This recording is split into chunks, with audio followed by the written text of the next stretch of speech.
That should be everything. You two, stop by my lodge if you have the time. I'll put the kettle on, and we can have some tea. You don't need me to show you the way again, do you? Whoa! It's Nicole's voice! Did she redecorate her home or something? Let's go take a look. I don't think that's what I'm doing today, but yeah. Hello everybody, I am a simple gamer and welcome back to some more Genshin Impact.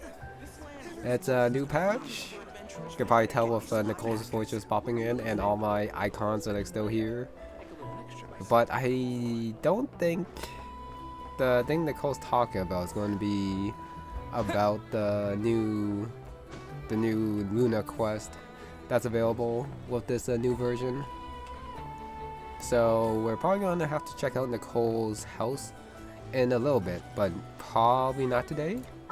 Unless if I have to, but we have the Joyous Flowing Island beyond silver and fine gold. So this is the Nicole thing, but what I am interested in completing first is, like always, Song of the Welkin Moon, Act 9, where flowers awaken. Following a tranquil stay in non-Nod-Krai, so Dormant Port did not happen. Or at the very least, it's not like yeah, not main story. Now check out the captain and see if anything noteworthy has happened lately. So navigate there. At the very least, the Nicole thing didn't like lock out this one, because that would have been a little bit annoying. Okay, as all falls to emptiness should be the one that I'm interested in. People describe wisdom in different ways. Go down. The catastrophe that lurks in dreams manifests itself and descending.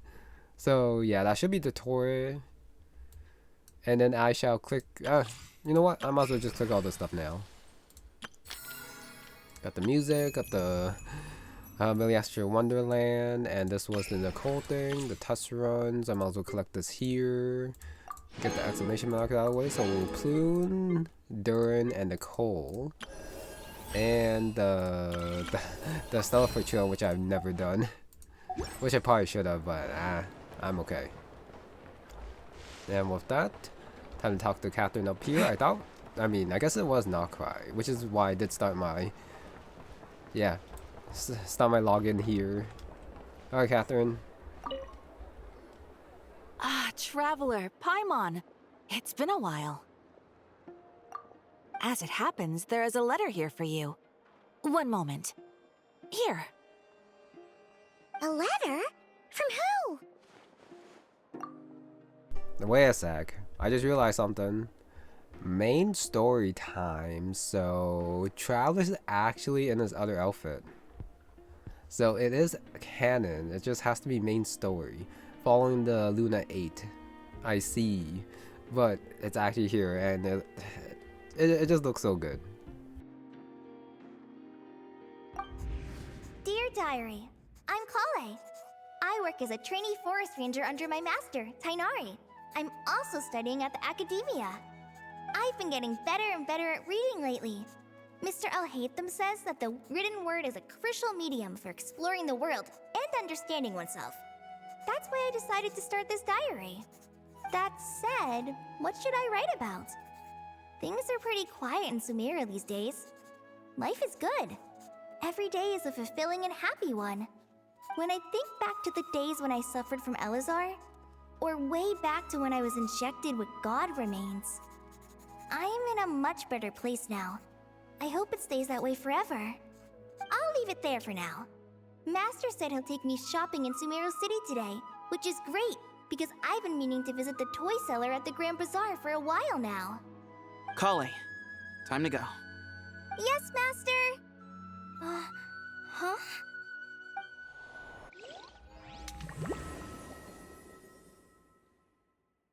Wait a sec, set those.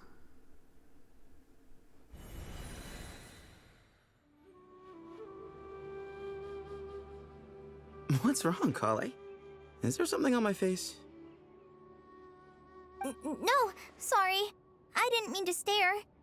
Did Master Tighnari send you to pick me up? Master Tighnari? What are you talking about? Tighnari is the General Mahamatra. He's probably busy arresting criminals in Sumeru City. I mean, If that's what floats your boat, I can introduce you, but... Wait, Master Tighnari is the General Mahamatra? But what about Mr. Sino? Sorry? Oh, you mean that guy who just joined the Vahumana Darshan? Rumor has it he's the leader of the Temple of Silence. If that's true, it's pretty impressive. Sounds like you've been getting to know more and more people since you joined the Academia. That's great, but don't let your Forest Ranger duties fall by the wayside, okay? What's going on? Sethos is acting like he's my master, and Master Tighnari has taken over Mr. Sino's job. Is this some kind of prank? If so, it's a weird choice of prank. But anyway, Sethos doesn't look like he's joking. What is this all about? Hey, you're zoning out again. I'm gonna buy some tools for the Rangers. Why don't you stretch your legs a bit? It's been a while since you last visited the city, right? Wait! He's right. It has been a while since I last visited Sumeru City. Was it always like this? I mean, it feels familiar, yet somehow... something seems different. Is this really Sumeru City?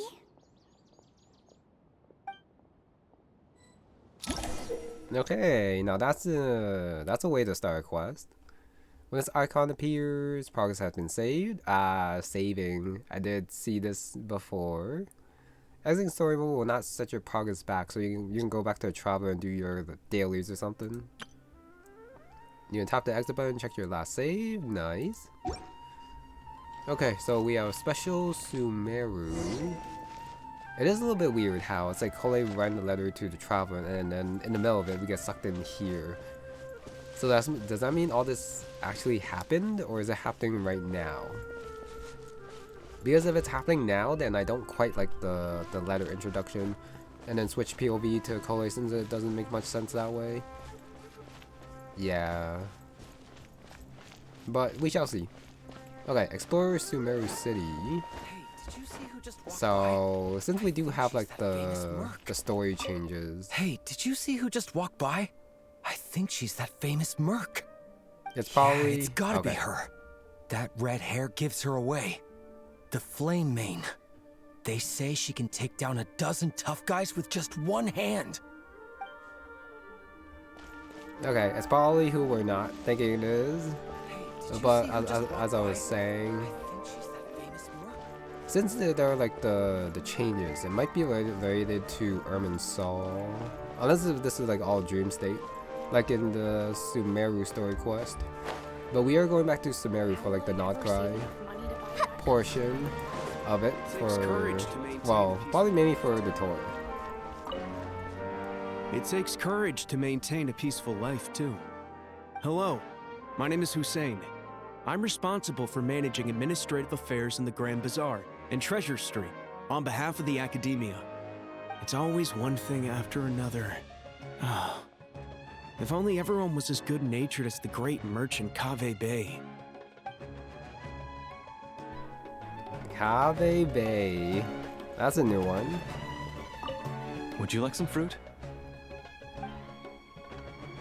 Yeah, Nizam, I do believe is a researcher. And probably should not be selling food. How will I ever save enough money to buy that custom-made axe with... How will I ever save enough money to buy that custom-made axe with floral carvings from the blacksmith? To use as a weapon, of course. As Hussein's secretary, I must ensure his safety. Don't underestimate me just because I'm a homemaker. I used to be a mercenary in the Corps of 30. Peace is precious, but you must always be prepared for the worst. Okay, yeah. I probably should know more of the NPCs, but I don't. Unfortunately, so these talks are probably a little bit less significant than they should be. Nawid? When I grow up, I'm gonna join the Eremites and protect Sumeru City. Yep, joining the Eremites, by the way. They're not like the Core 30. Apparently I can't come down here? Even though it's still like within the boundaries, and then it goes light again. I do wonder why it does that. Oh, probably because the goal is that way, right there. So I kind of want to go there last. So I guess I do go down to the dock first. I just gotta like glide down, and then just run back up after. Unless if they kick me back here, which is fine too. And just watch that there's like no one to talk to down here, which it actually seems like it. Nope, not there. That's the boundary. So what happens if I cross it? There's no one over there. I should go check out somewhere else instead. Okay, so we have the Kole version of Paimon. There's no one over there. I should go check out somewhere else instead. Telling you to go back, so there was actually nothing down here. Okay, at the very least I checked. And I probably should like check the boundaries on when I first started. But it's fine. Okay, so as I thought, the goal is right here. I heard that Rima? Sage disappears without a trace as soon as he gets. I heard that Sage disappears without a trace as soon as he gets off work. It's a little mysterious if you ask me. The Sage, if I had to guess, is I'll hate them. Even though it was already like, I'll hate them was already mentioned, but has to be confirmed. Great merchant, Kave Bay. Lord Kave Bay, did you get a chance to review this month's accounts? Any feedback? You mean the version you sent over a few days ago? Yeah, I took a look when I received it. I was thinking that maybe our profit margin is a little excessive. I visited some of our commercial partners last month. Their earnings are very slim. Are you suggesting that we give up some of our profits for them? Well, since we have more than we need, yes. Making money for its own sake is pointless. Don't worry, I've already planned for it, and the numbers look fine. We can adjust the rates starting from next month. Also, about that designer you hired, I've had to revise his proposal 3 times now, but he just doesn't seem to... Let's cut our losses. Pay him his fee and send him on his way. I'd like you to get Layla on this instead. She was Cyrus's student, and she designed the Palace of Alcazarzaray. Seems like a much safer choice. Who's sneaking around over there? Mr. Kave? Do you recognize this person, sir? Yes, it's all right. We've met. This is Kale, Sethos' trainee. He brought her along the last time I went for drinks with him. What brings you to the city, Kale? Is your master here too?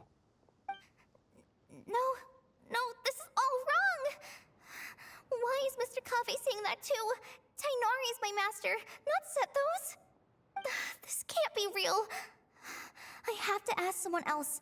There's gotta be someone else out there who still remembers the truth. Hey, wait! Don't run off! How strange. What's gotten into her today? It's like everyone switched places. No, progress I guess saved. I'll keep looking around. I do want to see what the whole point of this is. Okay.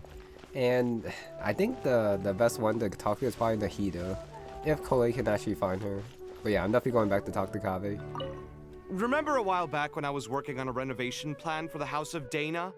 Well, I submitted a report to the Grand Sage and he rejected it. It's infuriating!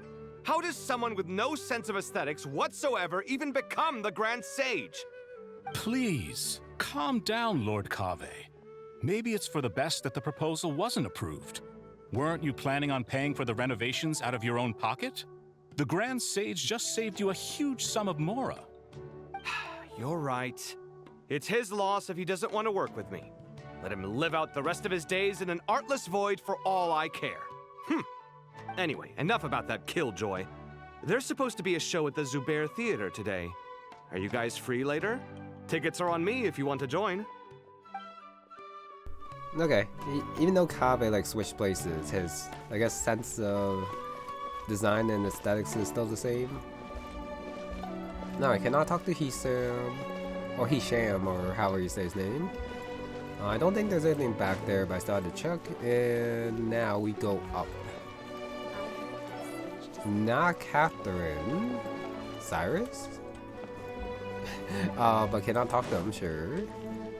Rav. The Grand Sage always used to disappear the moment he got off work, but recently, for whatever reason, he's been seen sifting through records in the House of Dana late into the night. We asked him if there was anything unusual going on, but he answered us with a question of his own.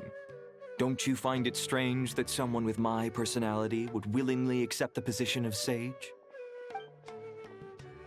Okay, so I guess we found the person who...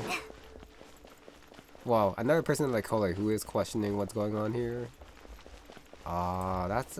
Yeah, that's probably a dead end. And I'll probably get kicked back, so I guess I don't go down there.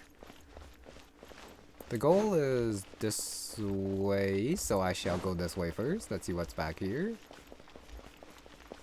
Anyone else to talk to? Little kid? Nope. These guys? Nope. Let me go all the way up. How far away can I get before I get kicked? I probably cannot go down there, nor up here. There's no one over there. I should go check out somewhere else instead. Yep. The old man instructor is still here, actually. So, at the very least, he's the same, unless if I'm misrecognizing him, which I might be. I guess there's nothing to it but just to follow the path then, since there's no one else to talk to here. Okay, just have the two people in front here first, though. Hey, bud, can I ask you a favor? Is that alright if I borrow your thesis? Don't worry, I'm not gonna copy your work. I just need it as a reference. I guess that's okay. But if our theses end up sounding too similar, it's gonna be easy for them to spot. Yeah, trust me, plagiarism's the last thing on my mind. The only reason I ask is it's been really hard to get my hands on any reference material lately. Why don't you go ask the Grand Conservator? Candace should be able to find you what you need. She's super friendly. I'm sure she'll be happy to help. Really? I always assumed she'd be tough to negotiate with. Fair enough. I'll try my luck at the House of Dana later then. Candace working here too. I guess that makes sense because okay, so the Daya description was actually her, and she did like join the Eremites here. Donjazad. Would you like a cup of coffee? I probably mispronounced that so bad. The store's been pretty busy lately. Lots of customers have been feeding Aaru, who watches over the shop, and now Ashru's put on quite a lot of weight. Maybe I should put up a sign saying, please don't feed the cat. Wait a sec. Okay, Ashru's here. Would you like a cup of coffee? Then is Nefer here too. Well, she'd be a not-Krai though. So much pressure these days. Some students are under so much pressure these days. Sometimes I just want to write their papers for them. Peculiar papers come to me for review every day. I really wish they were able to relax once in a while and not be constantly plagued by academic conundrums. It doesn't do a person any good to spend too long down the rabbit hole. I think that's her. Well, that was her before. Lots of visitors today, I see. Welcome all. It's been a while. Hey, Rahman. You know that guy who sells face powder on Treasure Street? I haven't seen him around in a while. Any idea what happened to him? Oh, you mean a Hongar? Yeah, he got into a brawl with Shavirme on Treasure Street. He's been banned from setting up shop there for now. Seriously? Oh, well, that's a shame. I was planning to pick out some makeup for you. Oh, don't worry about it. The legendary Flame Mane discussing makeup with the Zubair Theater star dancer. Now there's something you don't see every day. Flame Mane? You know, I'm not actually sure when people started calling me that. Maybe the other Eremites thought I needed a fiercer title to scare people off? To be completely honest, I think the title would fit you better than me, Dia. You think? Can't say I've never imagined myself as a merc. If I ever give up the dancing, maybe I'll head to the desert and give the Eremite life a try. You would? Is that so strange? Oh, not at all. In fact, I've actually had similar thoughts before. If I ever get tired of sleeping out in the wild, I think I might go look for a job at the Zubair Theater. I've adored the dance of Sub-Zeros ever since the first time I saw you perform it. If the chance ever came up, I'd love to try it out on stage for myself. Really? If our manager Sataria heard you say that, she'd hold you to it. Probably grab you by the sleeve and never let you go again. Hey, when that day comes, I'll do your makeup myself. How's that sound? Sure. If the day comes, I'd be honored.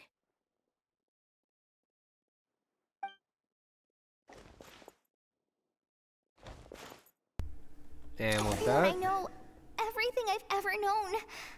Suddenly it's all a jumbled mess. The question is, who's right? Them or me? My head feels so heavy. I can't think straight. and then Kole just runs away from that scene. Honestly, I think it's pretty cool. And it kind of fits them. Dia is like the dancer, and then Nilou as like a fighter. Actually, I kind of want to see that. Okay, talk. Nilou, have you been to Aaru village recently? I've got a friend who I haven't seen in a while. I was wondering how she's doing. You mean Faruzan, the guardian of Aaru village? I saw her not too long ago.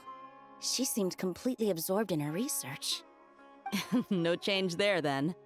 I'll have to catch up with her the next time I'm out that way. Okay, but seriously, what's the point of switching people's roles? It would be one thing if like people started disappearing, and then they forget about them, but they just switch roles. What does that do for you? Is the question. Oh, Sino. Hi, Mr. Sino. What are you thinking about? There's a chapter in King of Invocations where the spirit of someone who died long ago possesses a living man's body. To the outside world, it looks like he's developed a whole new personality. I was just thinking how terrifying that would be for his friends. Imagine waking up one day to find that a friend of yours has suddenly become a different person. Huh? So what got you thinking about that? I don't know, but something feels off. Everything looks fine on the surface, but can human perception really be trusted? Okay, another doubter here in Sino. I don't know why Kole doesn't ask Sino then, when he's like right there. Now we go up, and I'll hate them should be the goal. But we do have these two over here, Layla and Dory. All right, not a single Mora short. That covers you for this month's rent. What a relief. I was worried the design fees I received this month wouldn't be enough. Well, next time, don't fret. Just let me know and I'll give you a few days' grace. We've known each other long enough for that. Anyway, how are you settling in? I couldn't help but notice that you're staying up late quite often. Yeah, I can't explain it. I just feel more inspired at night. Once I get in the zone, I can race through a whole bunch of drafts, no problem. But what about you? I keep hearing you sighing these days. Is everything okay? Well, it's just... Don't you think this house is a little small? I guess I should be used to it after living here for so many years. But for some reason, I've been feeling claustrophobic recently. I want to move somewhere bigger. Once I've made enough Mora, I'm gonna buy a huge new house. As big as... at least as big as the Palace of Alcazarzaray. That sounds really expensive. True. I'll never be able to afford it on a scribe's salary alone. I need to find another way. Okay, Dory as I'll hate them is very weird. And after hearing like so many more people, it's just Nilou with the super low voice. I guess she had a change in Yeah. Mahamatra Tainari. Voice actress. Apprehended the suspect. They say that the fool is prone to blind faith, but the wise man is not immune to it either. Siraj, do you have anything to say in your defense? Tainari, you were the one who turned the sages against me. Just a few words of caution from you was all it took to destroy my research. And now you're trying to stop me again? You should know that mechanical life is the future. We must cast aside our useless flesh and... That's enough. I'm not in the mood to listen to your lunacy. Anyone could tell you how amateur your work is. Karina, Ilias, put him somewhere safely out of the way. Yes, sir. Next on the agenda is... Wait a sec. Before I move on, that's a low blow, especially considering what happened during his story quest with the machine and the old master. Ooh, that one's bad. Master? What is it? Wait, did Professor Zahahati send you? She's been encouraging me to take on an apprentice. Might be getting a bit ahead of herself there, though. No, Master! It's me, Kale! Listen to me. Something really weird is going on in Sumeru City. It's like everyone's identities have switched around. You're not the General Mahamatra. You're a Forest Watcher. Just yesterday, we agreed to come to Sumeru City today to go shopping together and... All right, there's no rush. Let's back up a little. Your name is Kale, correct? Although this is our first meeting, you do seem strangely familiar somehow.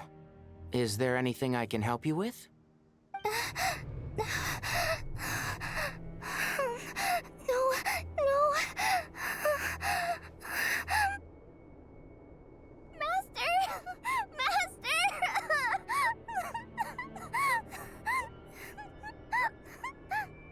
What is it?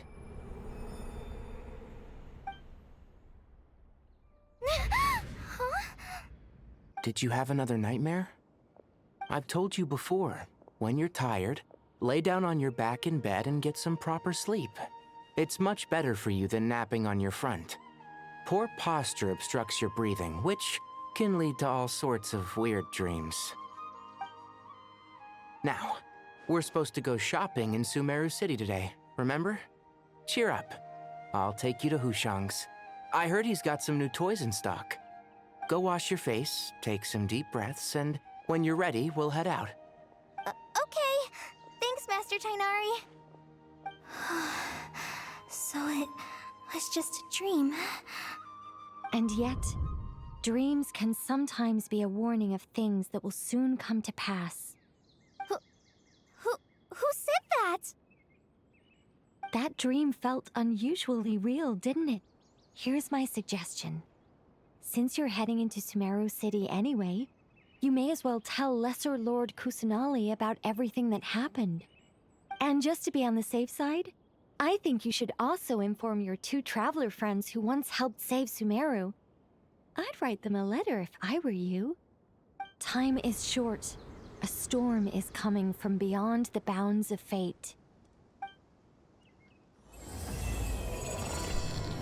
Oh, Act 9 turns into... Okay, just disappear, so the tour. It is a little bit late now, that was just a dream, because that was a pretty cool setting. What a strange situation. No wonder Kale was in such a rush to write us a letter. Imagine waking up one day to find that everything around you has changed. You might not even recognize Paimon anymore. Oh, that's a scary thought. Let's get to Sumeru and find out what the heck is going on. That's basically everyone, Irminsul and the Wanderer, though. Okay, achievement completed. And we are in Sumeru.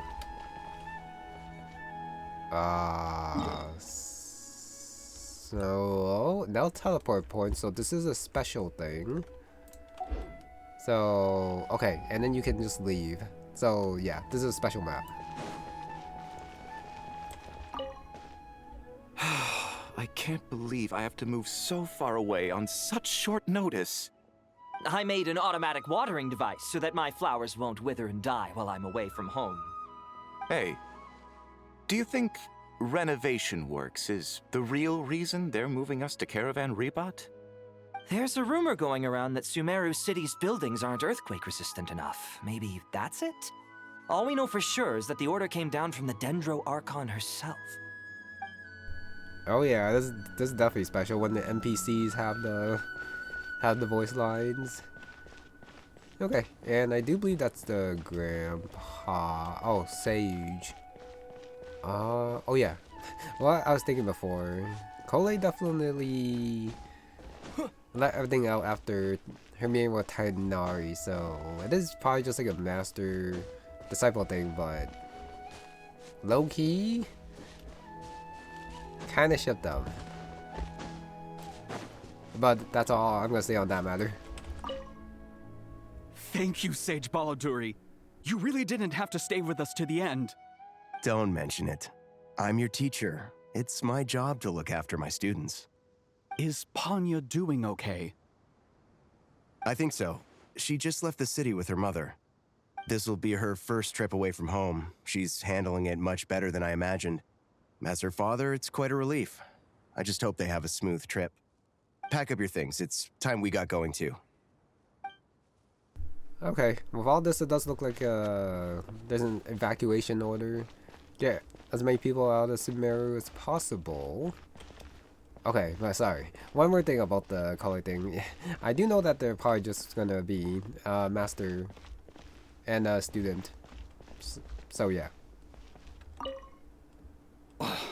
As if work and family aren't enough to deal with already. Now they're telling us to move to Caravan Rebot because of renovations? Huh. I bet it's just some vanity project. I don't trust the Dendro Archon, nor any of the sages. Especially not that new Grand Sage, what's his name, Nephis? If you ask me, he's the worst of the bunch. Grand Sage Nephis, that one I'm not too sure about. Oh, I do wonder what happens if I try to leave. Like, how far can I go? Barrier. Okay. There we go. Barrier. So can't actually leave Sumeru City. Definitely special map. Probably like very hard to traverse through without the teleport points anywhere. Hey, mister. Are you a robot? Shh! Look! He's pretending to be human! He definitely doesn't want anyone to find out he's a robot. I am a robot. I was designed to infiltrate the human world undetected. My mission is to find an opportunity to destroy humanity. I knew it! It's just like in the picture books. What do we do? We're the only ones who know his secret, right? Surely he won't silence us for good. You have discovered my secret. Now I must take you as my prisoners. I will tickle your feet until you join the robot army. Don't be afraid. I'll protect you. Take this, robot! Ow, ow, stop, stop! I was just kidding. I'm human. I'm human! Okay, not quite sure what the point of that was, but sure. Especially since they were having fun, it definitely does not look like they were leaving. Hey, now's not a good time to visit Sumeru City. We're actually getting ready to move out ourselves. Well, that was a quick one-liner, unlike the others. Cole and Tighnari right there. Traveler! Paimon! Thank goodness! I'm so glad you made it! Of course! We won't let anything happen to you, Kale. So, what's going on in Sumeru City? Looks like lots of people are moving or something. Yeah, I was just gonna say. After I wrote my letter, Master and I went to Sumeru City and told the Dendro Archon everything that I experienced, from start to finish. She was silent at first. It seemed like she was deep in thought. Then the next day, we got told that she was ordering everyone to leave Sumeru City immediately and moved to Caravan Rebot. The entire population of the city has to move? Not just Sumeru City. The evacuation also includes Lokapala Jungle, Avidia Forest, Ashavan Realm, and Ardravi Valley. Basically, everyone living in the rainforest must temporarily relocate to Caravan Rebot. Holy smokes! That's crazy! Yes, it's quite an operation. Even if people only bring the bare essentials, the scale is simply enormous. They've requisitioned almost all the Sumpter Beasts in Sumeru for the task, including the entirety of Dori's Sumpter Beast Park. The Dendro Archon said that what Kale experienced was not a dream, but a warning. After our meeting, she immediately summoned the 6 sages to analyze the situation and discuss countermeasures. They concluded that the events seen in the dream are very likely to become a reality, and that an unknown danger is rapidly approaching. Oh, please keep that to yourself. We don't want to cause widespread panic.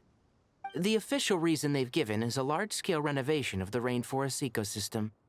People are skeptical, but there haven't been any major incidents. So far, at least.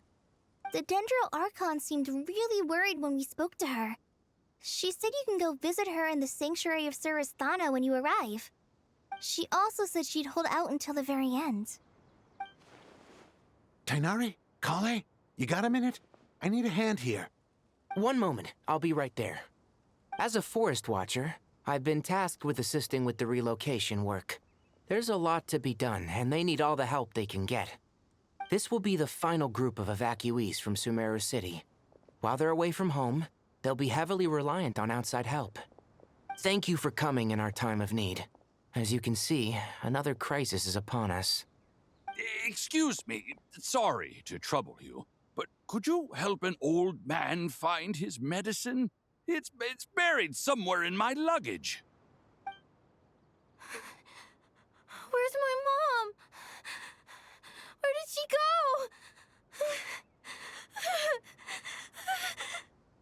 go? Don't worry, it'll be okay.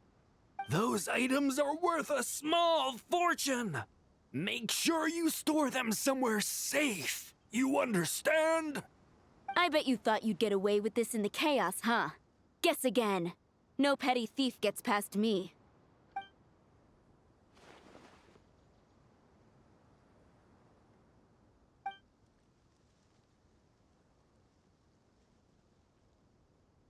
We should go help the evacuees.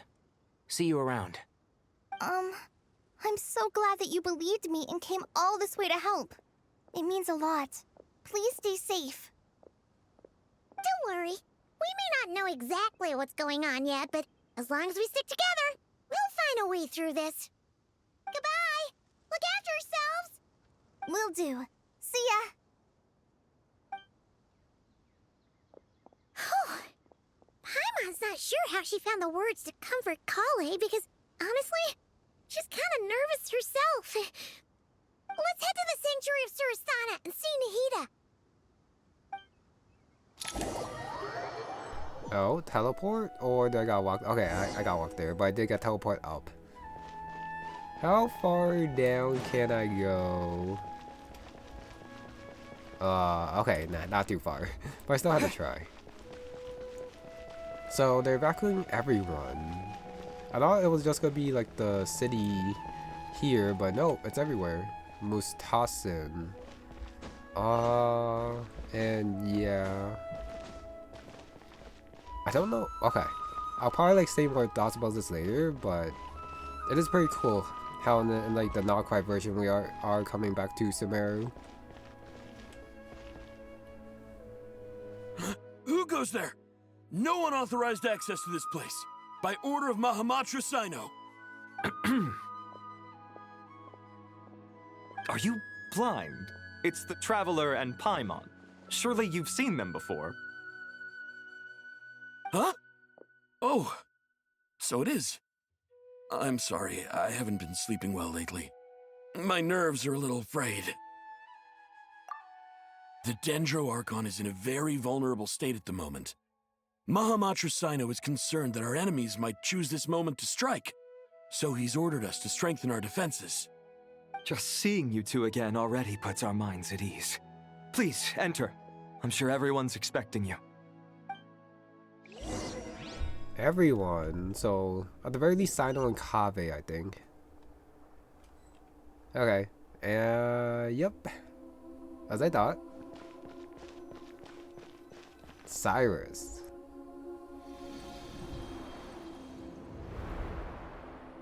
Oh, also the Wanderer. Traveler, Paimon, you made it.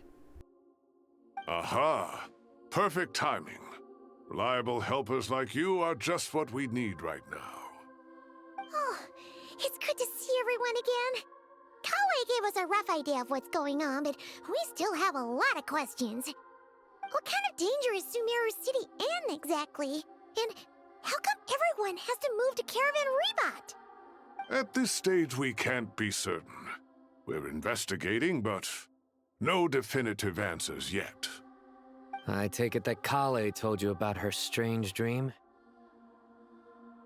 Yeah. Apparently, everyone in Sumeru City was acting super weird. Even you guys. It was like you'd all switched places.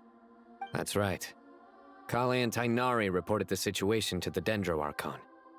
She believes that it wasn't merely a dream, and that whatever it was has something to do with Irminsul. It's a reasonable inference. Only through Irminsul can people's memory and cognition be so significantly modified in such a short time. We don't know why Kale would dream of these things, nor who was trying to warn her. The Dendro Archon decided to connect to Irminsul to investigate more thoroughly. Irminsul is connected directly to the ley lines. The tree serves as a central hub where the ley lines converge, and its core function is to record and store the world's knowledge and memories. But something has gone awry, severely compromising the performance of this core function. Information is bottlenecking inside Irminsul, hampering the ley line's flow. If this continues, new information will languish unrecorded, with existing records thrown into disarray. In short, the souls of the dead will be stranded, while the living have their sense of reality warped. In the long run, Kale's dream could well become a reality. And that's just the beginning. There's no telling what other nightmares could end up coming true.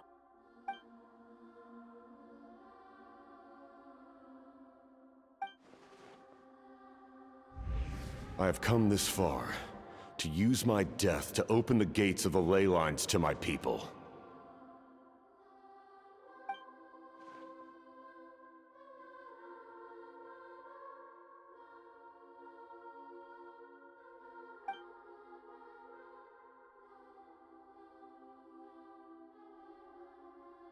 Faced with a growing backlog of information, the Dendro Archon decided to connect herself directly to Irminsul and take over the recording and processing function herself.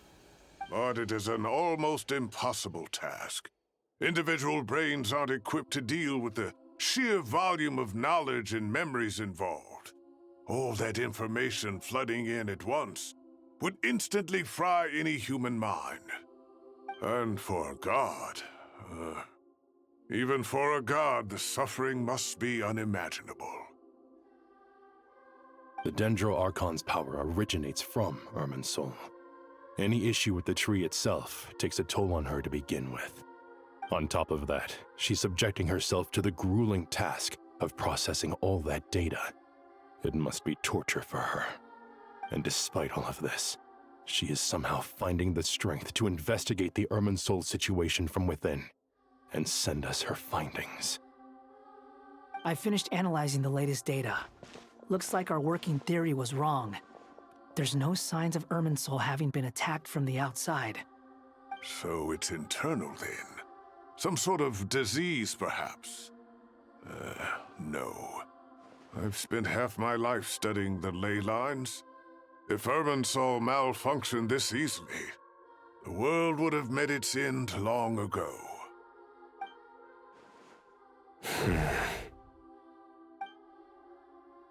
Sino? What is it? Not long ago, I got a tip from the Core of 30 that a large number of unidentified merchant caravans had recently been spotted entering Sumeru through Beta Harbor. At first, I suspected that they might have something to do with all this, so I sent some people to investigate. But if Irminsul wasn't attacked from the outside... Don't you think there are more important things to worry about right now than guessing who's behind all this? It's been over 12 hours with no new intel.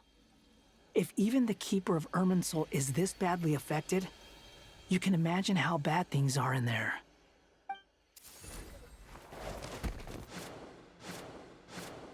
Dendro Archon.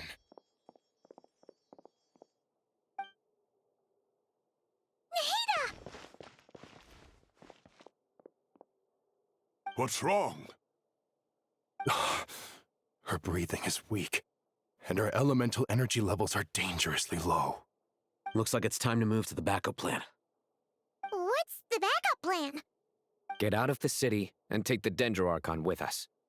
The entrance to Irminsul is directly beneath the sanctuary of Surasthana. That means this is ground zero if anything goes wrong. The Dendro Archon has a very strong connection to Irminsul. But theoretically, this connection should grow weaker with distance. Under normal circumstances, she can unleash her full power here. But with Irminsul out of control, our first priority is to get her away from here. The situation is critical.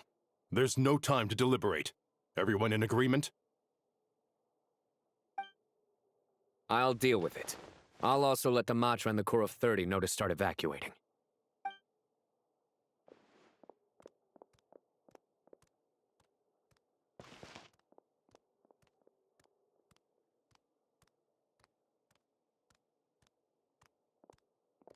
Let's go. No sense grieving when there's nothing more we can do. Agreed. We'll be back as soon as this is over.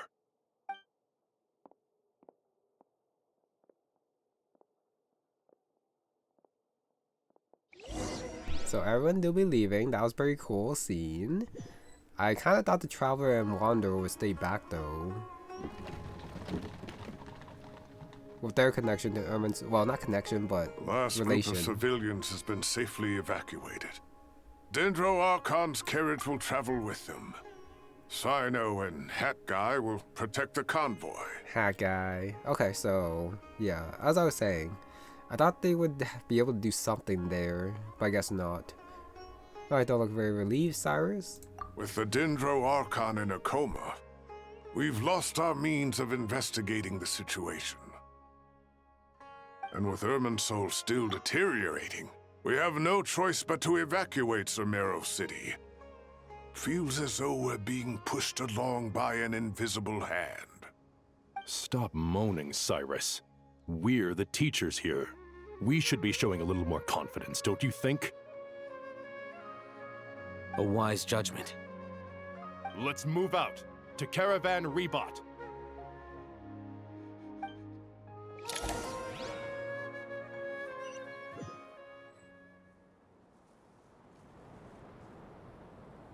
Sir, all units are in position. Good. Everything is going to plan. Interfering with Sumeru City is a necessary step, so do not hesitate.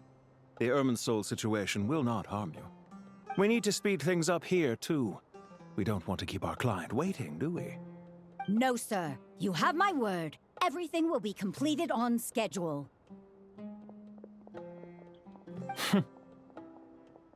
They say that fervent ambition attracts the favor of the gods, and with it, a vision. But we appear to be the exception. So, is our ambition not strong enough? Or does it threaten the very foundations of this world? Ah, the Fadui. Of course. Okay, so we do teleport to the Caravan Rebot, so the Traveler did go along with them. If I was awakened, a divergence leading to oneself. Countermeasure. Hat Guy! Hat Guy. What? Nothing. You just looked like you were lost in thought there. Do you have any ideas about what's going on? From what I know about Irminsul, the system doesn't break down that easily. I don't have the faintest idea who could have done this. Actually, one name did cross my mind. But, he's already dead. Judging by the big picture for the quest scene, I don't think so.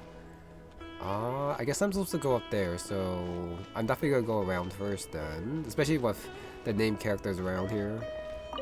So, can I assume that this period of time away won't count as part of the rental period?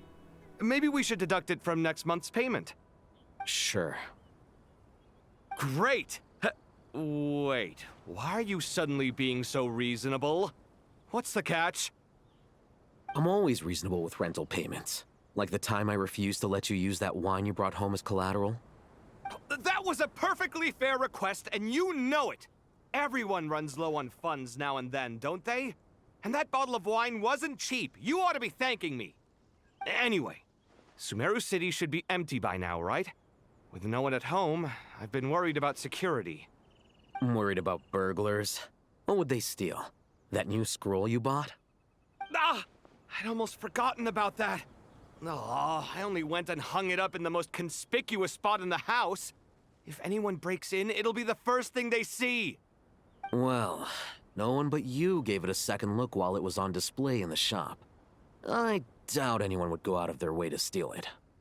You say that, but what if there's a thief out there who shares my aesthetic tastes? Then you can only hope he shares your taste in expensive wine as well. Always worth having some collateral. You! Okay, these two still being stupid in this situation is kind of crazy. Nidao. Keep your eyes peeled. It's down to us to maintain order at this time. This is a direct command from the Mahamata. Everyone stay vigilant.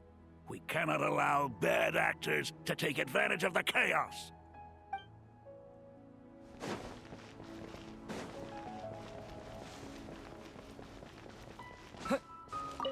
Take this medicine and get some rest. Long journeys are fatiguing at the best of times, and it's taken a toll on your health. Please focus on recovering for the next couple of days. Got it. Thank you.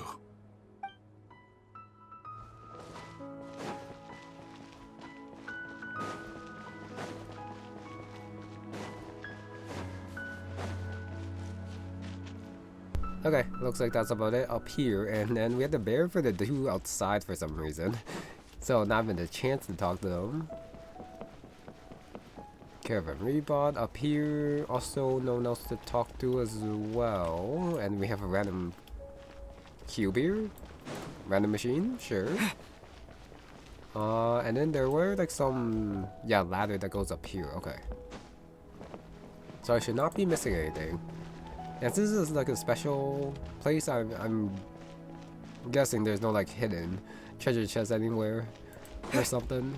Okay, and there we go. Sino, Tainara, and Kole are in there, and just in case, okay, no one back here. So now I think it is time to go main story.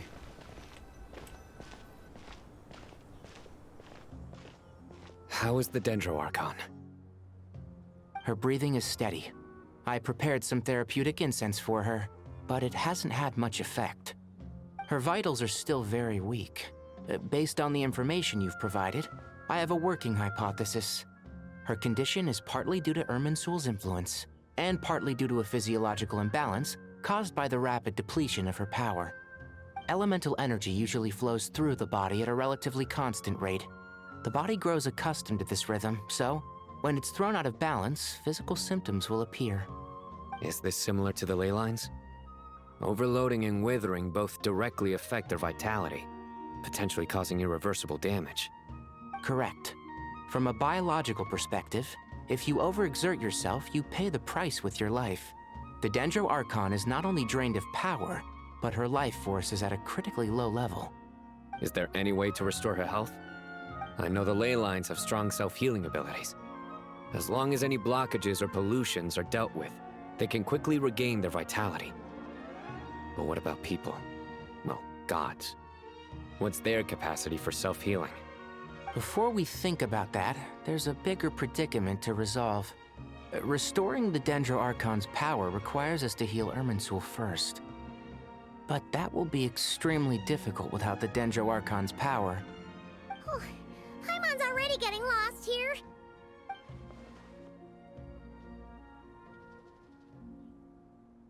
Master Tighnari and Cyno look so serious. I've not heard Master speak in this tone for a long time. Tighnari. Master Nephis? Sages? Tighnari, haven't seen you in ages. Have you gotten taller? Or did your ears get longer? Hopefully the former, Uncle Baladuri. Cyno, where's Professor Cyrus? I thought he'd be with you. He went out into the wild to investigate the situation. He said that the Irminsul anomaly will likely start to affect the real world soon. He shouldn't be trotting around alone at his age. Which way did he go? I'll look for him later. Would someone mind introducing us? Ah yes, of course. Allow me to do the honors. I'm sure we're all familiar with the Traveler and Paimon. They're the heroes who helped foil Azar's conspiracy and save Sumeru. These gentlemen and I are the 6 current sages of the Academia. Balduri and I are part of the Old Guard, while the other 4 took office after Azar and his clique fell from power. We have Sage Elkindi of the Spontamad Darshan, Sage Farnas of Kasharawar, Ritaoist Sage Shakir, and finally Harabatot Sage Rusht. Nice to meet you all. Okay, it's very cool seeing like all the sages together here. The new ones anyways. I've heard much about you. Delighted to finally meet you in person. You're younger than I imagined for someone with the power to stand up to fate itself. Thank you for lending your aid to Sumeru once more. Once we're on the other side of this, could we get a photo together? My daughter has a friend named Isak. He's always talking about you two. Of course! No true hero would deny a child their wish. Back to business. So with the Dendro Archon currently in a coma, the people have taken temporary refuge at Caravan Rebot, but they cannot stay here forever. We need to come up with a plan as soon as possible. Farnas, any thoughts? Well, firstly, having reviewed the data, I'm inclined to agree with your assessment. This doesn't look like an attack on Irminsul from the outside. Rather, it resembles a malfunctioning machine. Calculations going haywire and sparks flying. That being said, before we consider how to fix it, we need to understand precisely what has gone wrong. Furthermore, we somehow need to ascertain this without relying on the Dendro Archon's power. We have no direct access to Irminsul.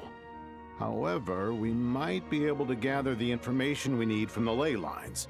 Study the branches to learn about the trunk, in other words. Wait, is that what Cyrus is up to? No wonder he ran off to research in the wild. Curse's always one step ahead of me, isn't he? I heard that while in the sanctuary of Surasthana, the Dendro Archon had to serve as the central information hub herself. This is a clear sign the situation within Irminsul might be far worse than we can imagine. Irminsul is vital not just to the safety of Sumeru, but to all of Teyvat. We must be the ones to bear responsibility for this world. To be on the safe side, I think we need to consider some backup plans. Are you saying we should consider a scenario in which Irminsul is completely destroyed? I'm merely pointing out that the possibility exists. You have a valid point. But until worst comes to worst, I believe we should focus our efforts on resolving the Irminsul anomaly and helping it recover. Kale, I understand that you were the first to foresee this crisis. If it's all right, I'd like to talk with you about it in more detail. Of course! But even I don't know how I came to have that dream. If there are no signs of external damage, could it be a stress fracture? Metals tend to suffer from this issue with long-term use. And Irminsul has existed for centuries, after all. That's possible, but surely a stress fracture would be more likely to cause a complete shutdown rather than chaos. Sages, General Mahamatra, sorry to interrupt, but something has come up. What happened? Some citizens didn't believe that Sumeru City was really in any danger. They slipped away and hid during the relocation, intending to return home. How many people are we talking? About a dozen. Sakura found them while on patrol, but they appeared to be suffering from psychosis. For whatever reason, they were trying to kill each other. By the time we arrived, there were only 2 survivors. One was unconscious from their injuries. The other tried to attack us, but was subdued. Where did this happen? Near Yasna Monument. That's not far from Caravan Rebot. Master. I know. The Irminsul anomaly is beginning to have effects in the world. I didn't expect it to spread to Yasna Monument so soon. It almost feels like we're being chased relentlessly, with no time to catch our breath. Sir Cyrus said the same thing. He sent me back to report in, while he continues investigating. I'll go join him. Count me in too. Don't let my age fool you, I can still fend for myself. Very well. Meanwhile, the rest of us will continue discussing our next steps. Get back soon. Take care of yourselves. It's getting dangerous out there. Oh, people dying. Quest progress saved there, so I cannot go in and talk to Nahida. Shakir. Don't be nervous, Kale. I just wanted to ask, have you ever had similar dreams to this one before? Similar how? Dreams so vivid, they seem real. Filled with strange or dangerous things that you cannot explain. Let me think. There was one time, I don't remember it very clearly, but I saw fire. Fire? Yeah. I wish I could give you more details, but all I remember is fire everywhere.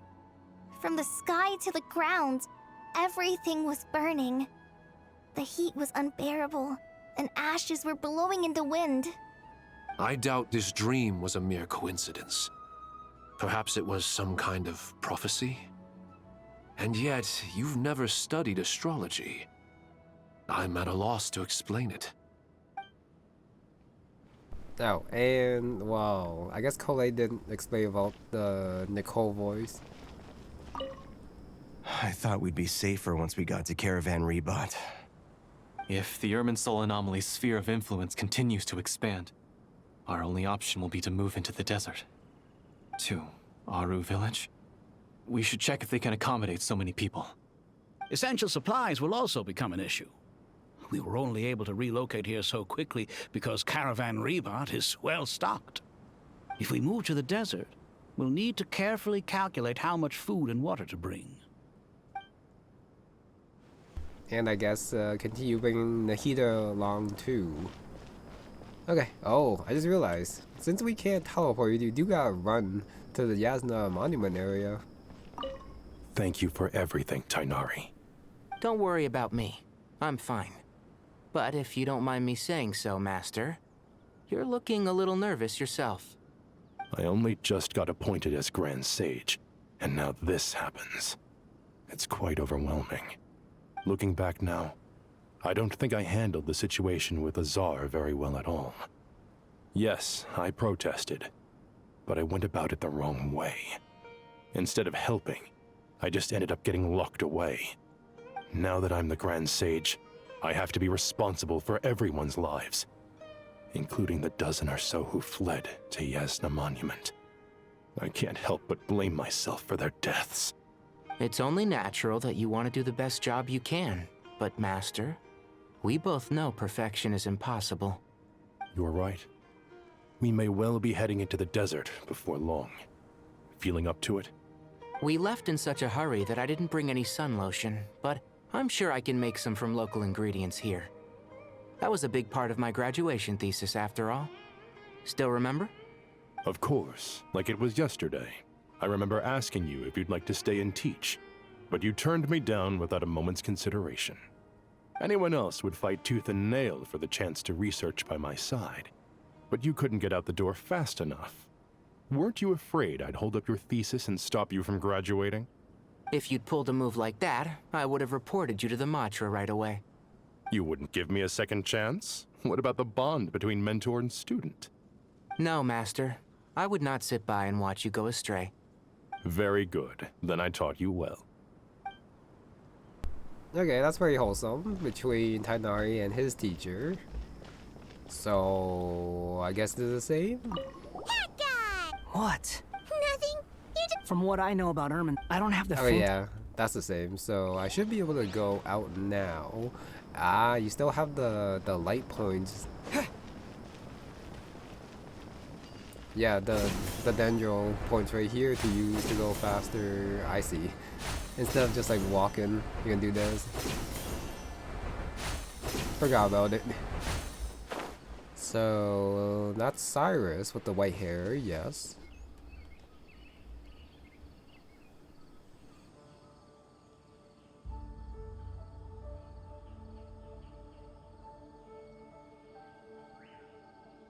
Please, don't go any further.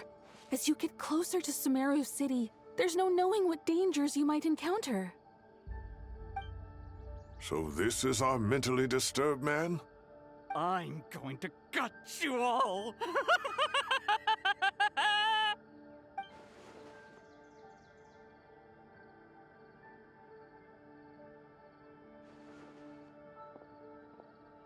Cyrus, you didn't even bring a single guard? Do you think you're some sort of warrior? It's fine. Come here and look at this. Oh, it's...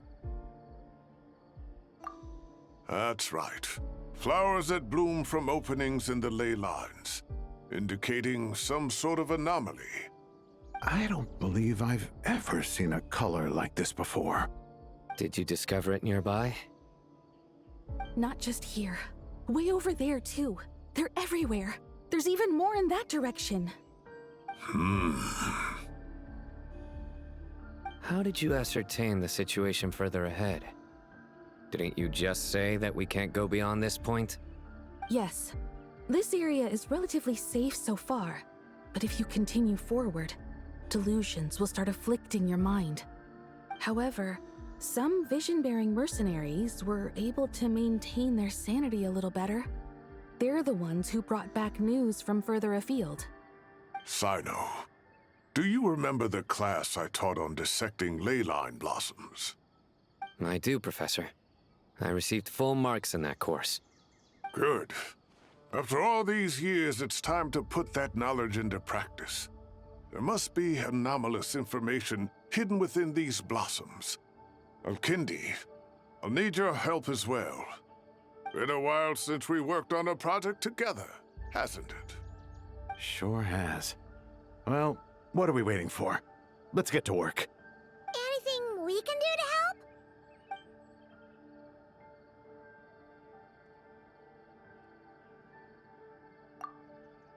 Will you need my help? All right, well, don't go too far. There's too many unknowns at this stage. Let's regroup at Caravan Rebot later.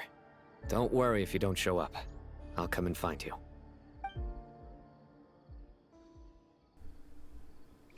Okay, it's traveler time. Should we really bring Paimon along too, though? Since she is affected by Irminsul, I believe.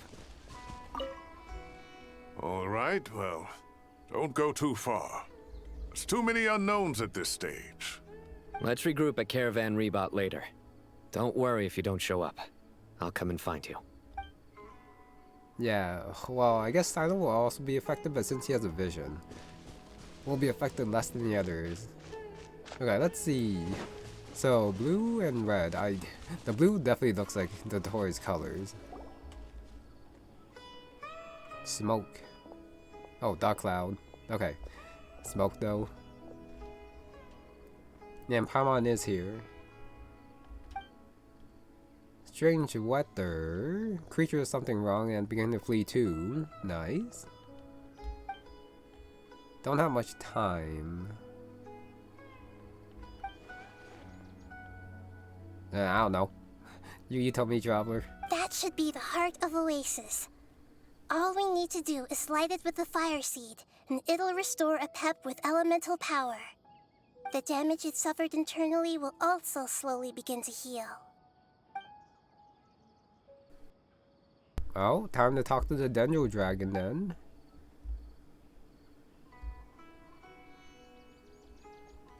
What is it?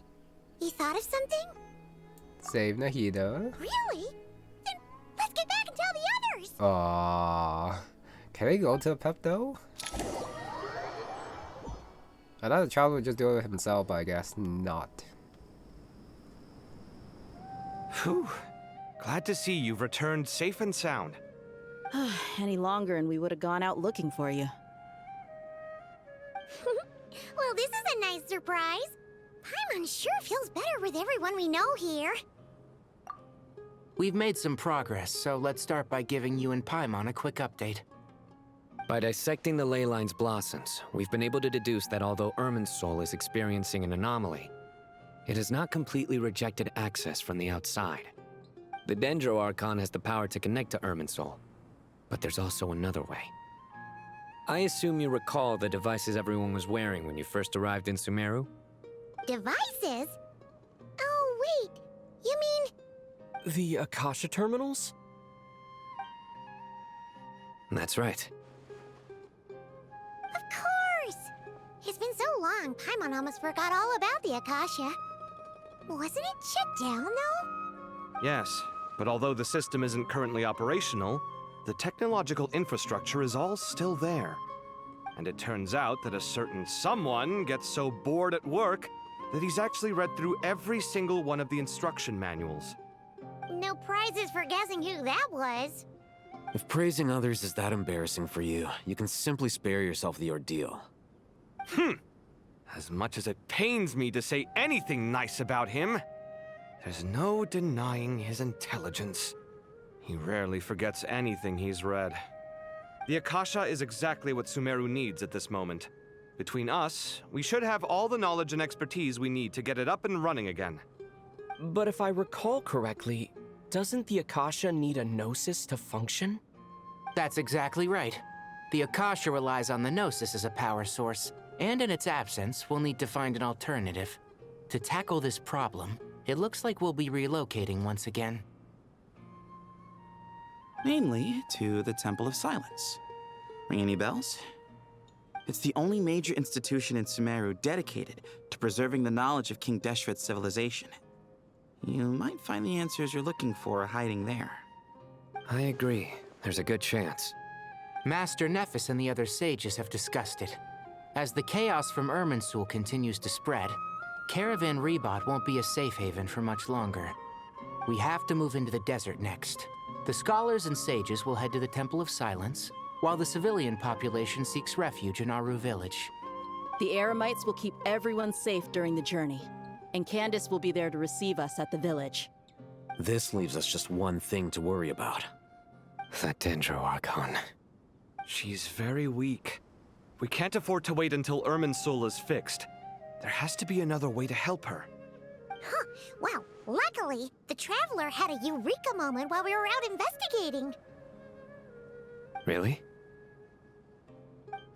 Wow. Nice one, Traveler. Let's hear it.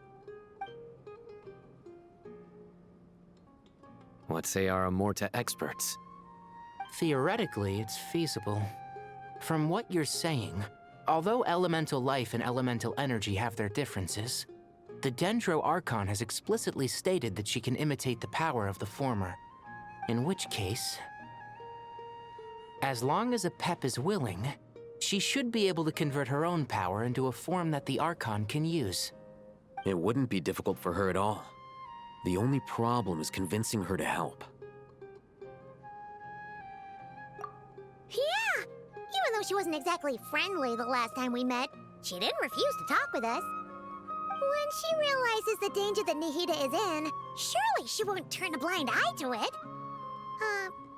Well, hopefully not. Either way, we're not exactly spoiled for choice here. Hey, it's better than having no options at all.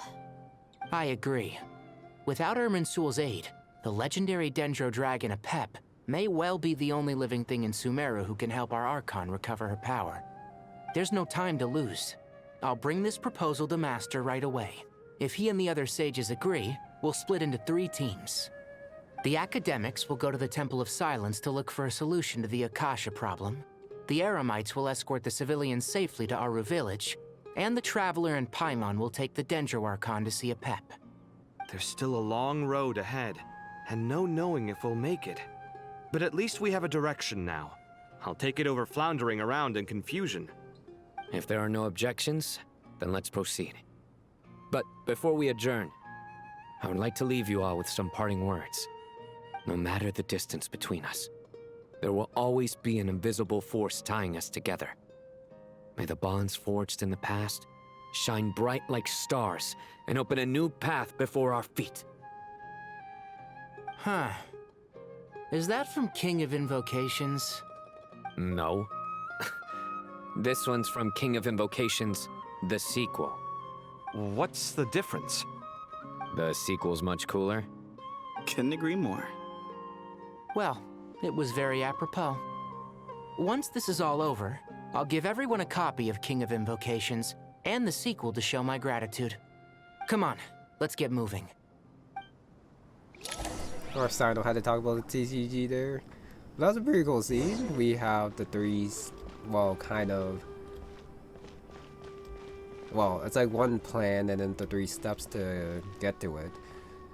Very nice that they brought back the Akasha system. King Deshret has something that can power it. Same power as the Gnosis. Probably not the Abyss power. Huh. I'm trying to like think about what would be like a approximate like mechanism.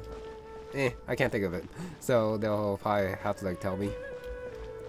No, and then Traveler taking care of Nahida. I think the Wanderer is probably gonna go with him.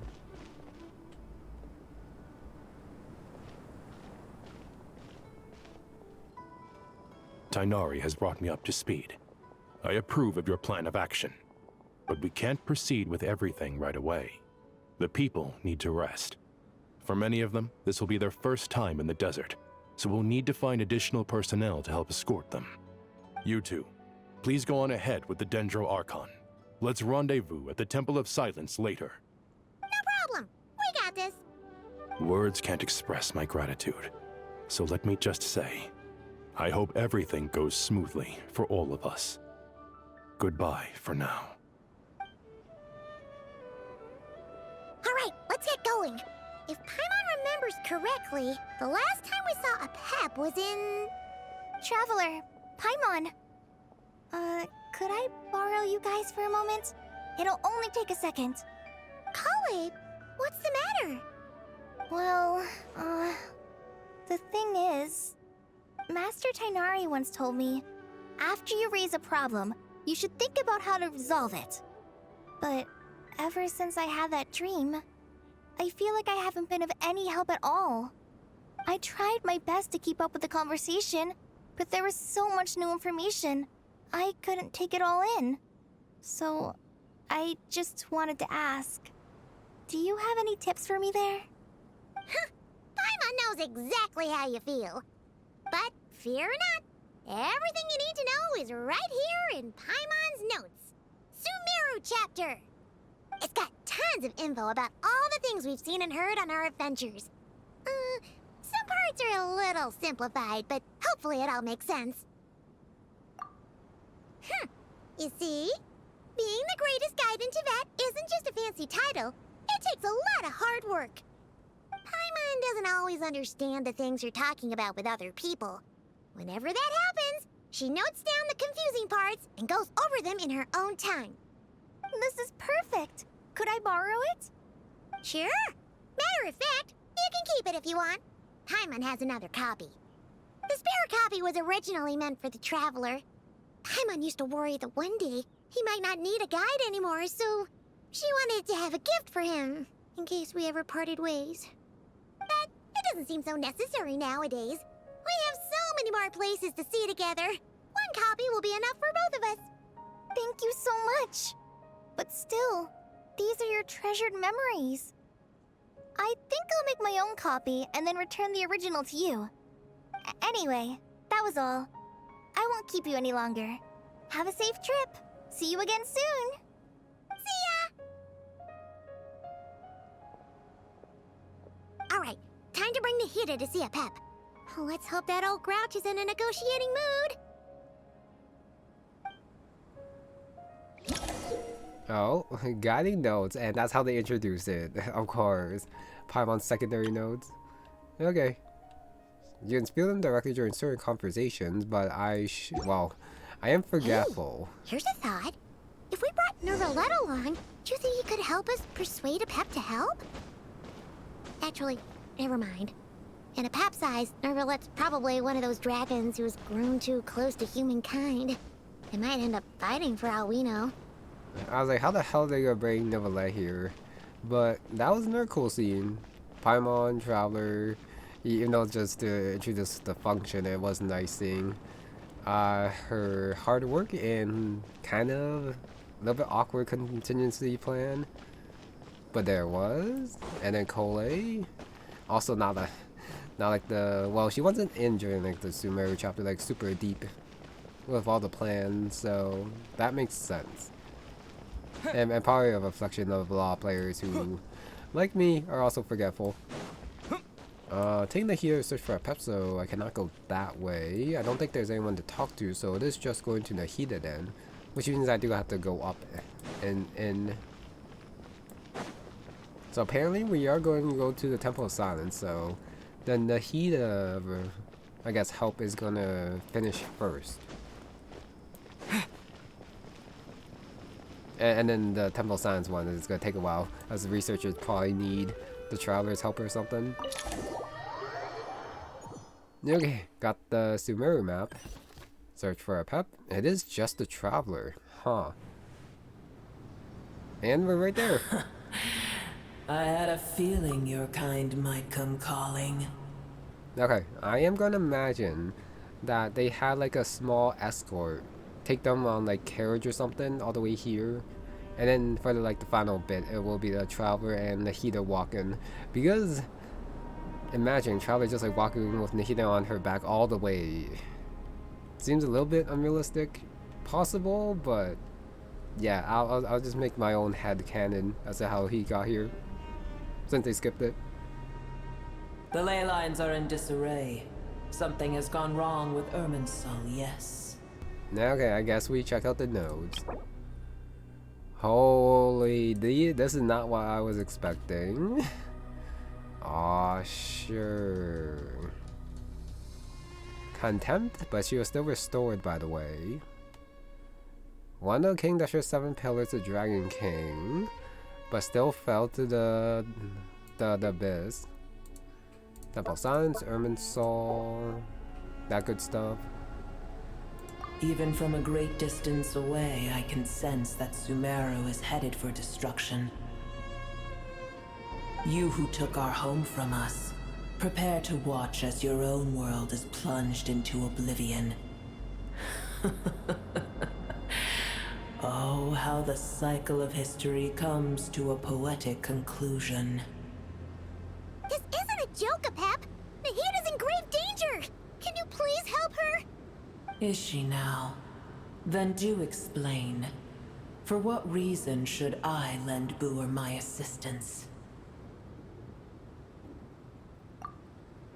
A Pep, if you truly despise gods and humans so much, well, after the great humiliation of being helped by a god in the past, shouldn't you be jumping at this chance to balance the scales? Now that is a compelling reason. Okay, I thought that was the right reason, but if she was gonna listen to the other two, I should have chosen the other two first. My bad. When El Ahmar plotted against me and I was tortured by forbidden knowledge, it was Booer who saved me from agony. And though I regard with shame the pity of my enemies, to receive aid without repaying it would likewise tarnish a dragon's dignity. Oh, tiny Booer, puny humans. Just this once I shall deign to show you the true power of dragonkind. Whoa! It's happening again! We're gonna get sucked in!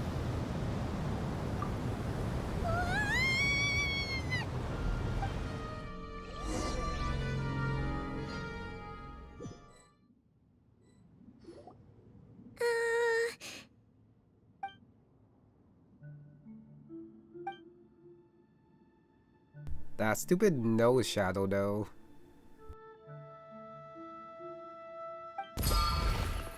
It is done. The heart of Oasis is supplying her with life force as we speak. It shall not be long before she recovers. But I should warn you. Booer's existence is closely intertwined with Irminsul. Unless the issues plaguing it are resolved, she will never completely recover her former strength. Thank you. Spare me your words of gratitude. You may also spare me your feigned concern.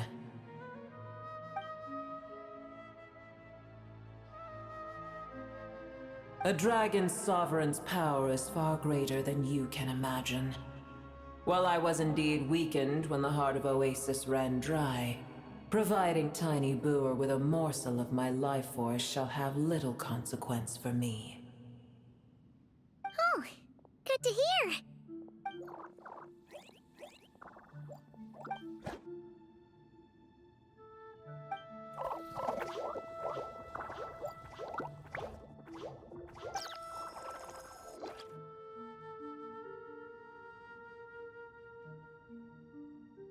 Ever held in high favor, I see.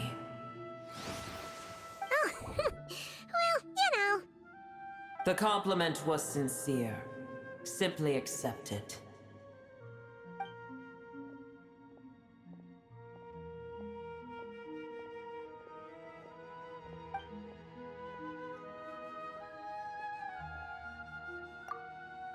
I did once. That tree was not planted by the heavenly principles. Irminsul existed before they ever arrived in Teyvat. What? There was a time when it belonged to Teyvat, to dragonkind. Its appearance and function then differed greatly from today. The ley lines flowed with an abundance of a familiar, primitive form of elemental energy. You may know it as the power of the Light Realm. The heavenly principles usurped and refashioned Irminsul, made it serve humanity, and used it to anchor the fate of the world. Yet in the end, humanity has failed to protect it. Heavenly principles, God of gods. It makes me sick. The enmity between your kind and mine can never be bridged. As things stand today, holding a grudge against you would serve no purpose. But there will come a day when we reclaim this world for ourselves. The opportunity will arise no matter how long we must wait. I can already sense that far away from here, the Hydro Dragon has wrested his authority from the hands of the usurpers.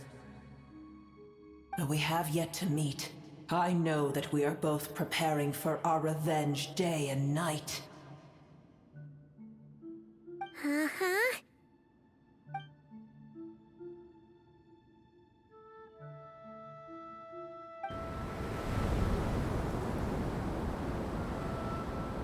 I hear a great disturbance out there. Huh? What is it? Sandstorms come. The Jinn. I see. Another calamity approaches. You both seem restless. Let us part ways here. Booer is safe with me. Once she has recovered, I shall return her to your side. Oh, thanks again. Take care, alright? I told you already I have no need of your feigned concern.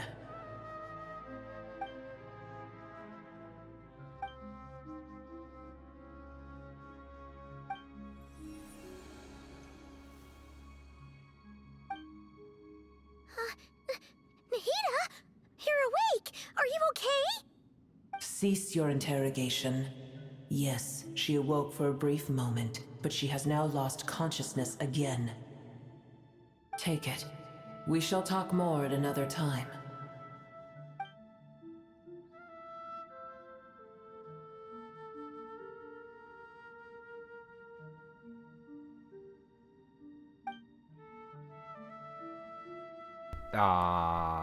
Not inverted statue. The ones that disappeared. So there's still one more. The key.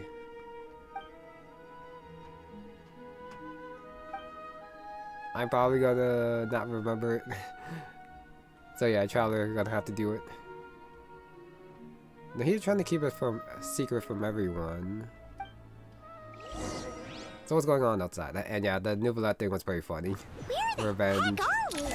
Did you just dump us in the middle of nowhere? Wait. No. Paimon remembers now. The Temple of Silence is over that way. Come on, let's go find the others. The Jinn. Okay, so we do have the sandstorms. And animals attacking? Okay, return to the Temple of Silence. I was gonna say something else. I can't remember. Hopefully I remember. We'll see. But yeah, another cool scene that was with a pet.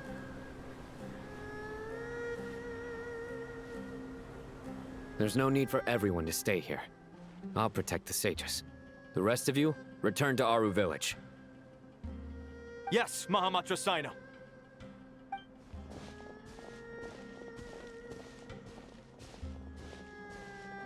Sino! What's going on? You're back. How is the Dendro Archon?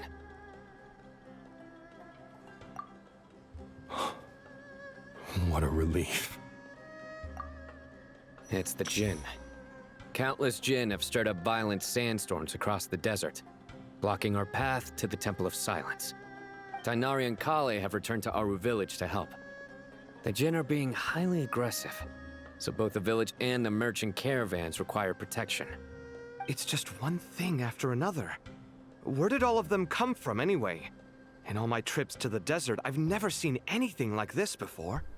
As I see it, the only possible candidate is Gurabad. Okay, let's go. The Jinn. Jinns were familiars created by gods of flowers. Yep. Pressure loyalty to King Deshret. Slip up the way. Legendary race, but they're still here, causing trouble. City of Gurabad, world capital. Yes, already been there. And Tale of Shiria and Shireen. That I'm not too sure about since that's not too important. But yeah, the king rise and fall of King Deshret's civilization. Gurabad? Baladuri could explain in more detail if he were here. All I know is a rumor I've heard about from previous trips to the desert. Supposedly, a great number of dormant Jinn lie sealed beneath that city.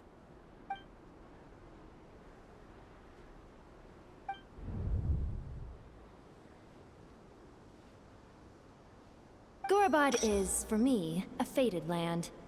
I must therefore return back to this city, where my destiny awaits me still. Okay, this one's kind of important, but LILOUPAR has a voice. The mother Jinn. Okay. Yeah, this you definitely have to read.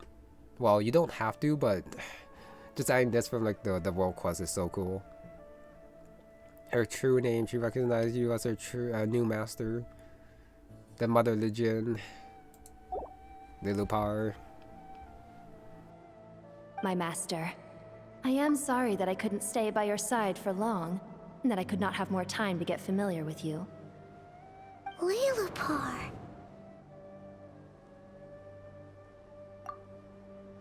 Yeah, we once said goodbye to a friend there. Well, maybe not a friend exactly, but someone we met on the road anyway. She was a strange bottle. If we can find a way to wake her up, maybe she can help solve the situation in Gurabad. Well, be careful. you may find there's more than just the Jinn to worry about. You mean, there are other dangers in Gurabad? It's a sensible assumption to make. The moment we arrived in Caravan Rebad, the Irminsul anomaly started spreading in that direction. Now we've moved to the desert, and suddenly we're plagued by Jinn and sandstorms. To call it a coincidence would be a stretch. Don't worry, we've gotten a lot stronger since our last stint in Sumeru.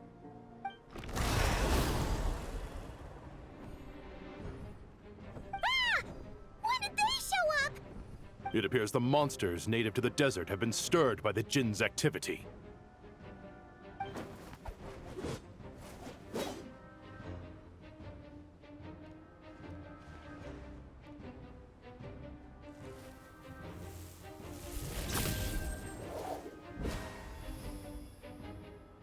You should get going. We'll take care of things here.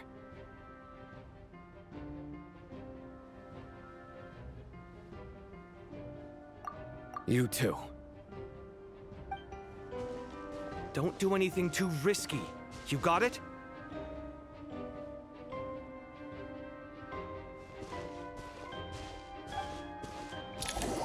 That's why I was gonna say before. The traffic gets like 2 voice lines and that's it for some reason. Why couldn't they do more, or why did they choose those two from like way earlier? Ah, Gurabad. Party setup for some reason, but I think I should be okay. Oh, the hell. The Jinn are swarming out of Gurabad! Looks like our visit was right! Oh, Let's get inside and see just what's got going on! dodged. I don't think I have to fight them. Ow, I got hit. Unfortunate. Break the seal on the Jinn. I feel like I could probably just ignore them, but it says break the seal and the quest point is pointing this way. Insulation chamber deployed. Okay, let's do it. Spring forth! I should take care of all of them. There we go. So you do have to defeat them in order to proceed. I see. At the Gurabad, learn about the situation. Time to go down. Oh. How many of these things are there? We'll never take them all out! Let's just head further inside for now! Oh, now I can skip. For some reason. Wayne. Okay, now I can go as I do like auto damage. Should be okay. Target spotted! All units at the ready. Ah, it is the Futui. They must be using this place as a stronghold! Are they the ones behind all this? Looks like it. Fighting Jinn with one hand and Fatui with the other? This is pure chaos! I see, as I thought it was the Fatui. I mean, it was very obvious, I guess, with like the planning from before and how they had like the plants inside and outside the desert. Kind of caused problems. So where do I gotta do? Find a way into the inner room. With enough and Columbina, I can probably do this forever now. This thing right here. Activate. Press progress save. They are still chasing me. You see that strange machine? Paimon has a sneaking suspicion that that's the thing wrecking Gurabad and setting all those dangerous Jinn free! The target has reached the core zone. Requesting backup. Repeat, requesting backup. Backup en route. Stop him at all costs. Okay, so I guess that I just gotta go in and fight them. It is pretty interesting how the guys in the back despawned. I could switch my team set up to Kaya, Lisa, Amber, but I think I'm okay here. Yep, since I do want to see This time. what happens after that. Annihilation mode. Columbina. A moonlit night for all. No escape! Okay, and then this guy right here. Nice one, Traveler! Let's keep going! Yep, good job. So we gotta fight these guys and then take care of the red thing. Wait, what did I break? Oh, probably just like a random boss. Go are not. Cleanup sequence Destroy the initiated. device affecting the gym.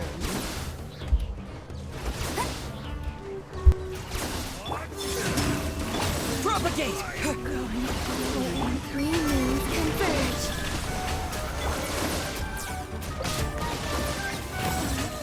No one escapes my sight. Spring forth! Installation chamber deployed.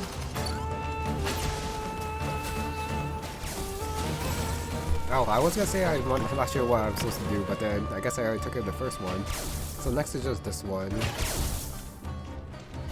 Where I just use Nappa's machine. Alright, that was pretty easy.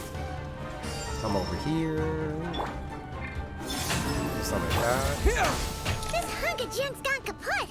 Now we can finally. And the enemy just disappeared for some reason. It seems my subordinates failed to stop you in your tracks. Apologies, sir. There is no need to apologize. You did well to hold your ground against such a powerful adversary for as long as you did. I must commend your courage and perseverance. So, you're in charge here, huh? First the problems with Irminsul, now this mess in Gurabad? Are you the ones responsible for all this? I'm afraid I cannot answer that. I assume you aren't naive enough to expect answers from an enemy. Oh, this guy is so snooty! However you want to spin it, you're clearly involved in this somehow. So you can either start talking, or we'll have to make you talk.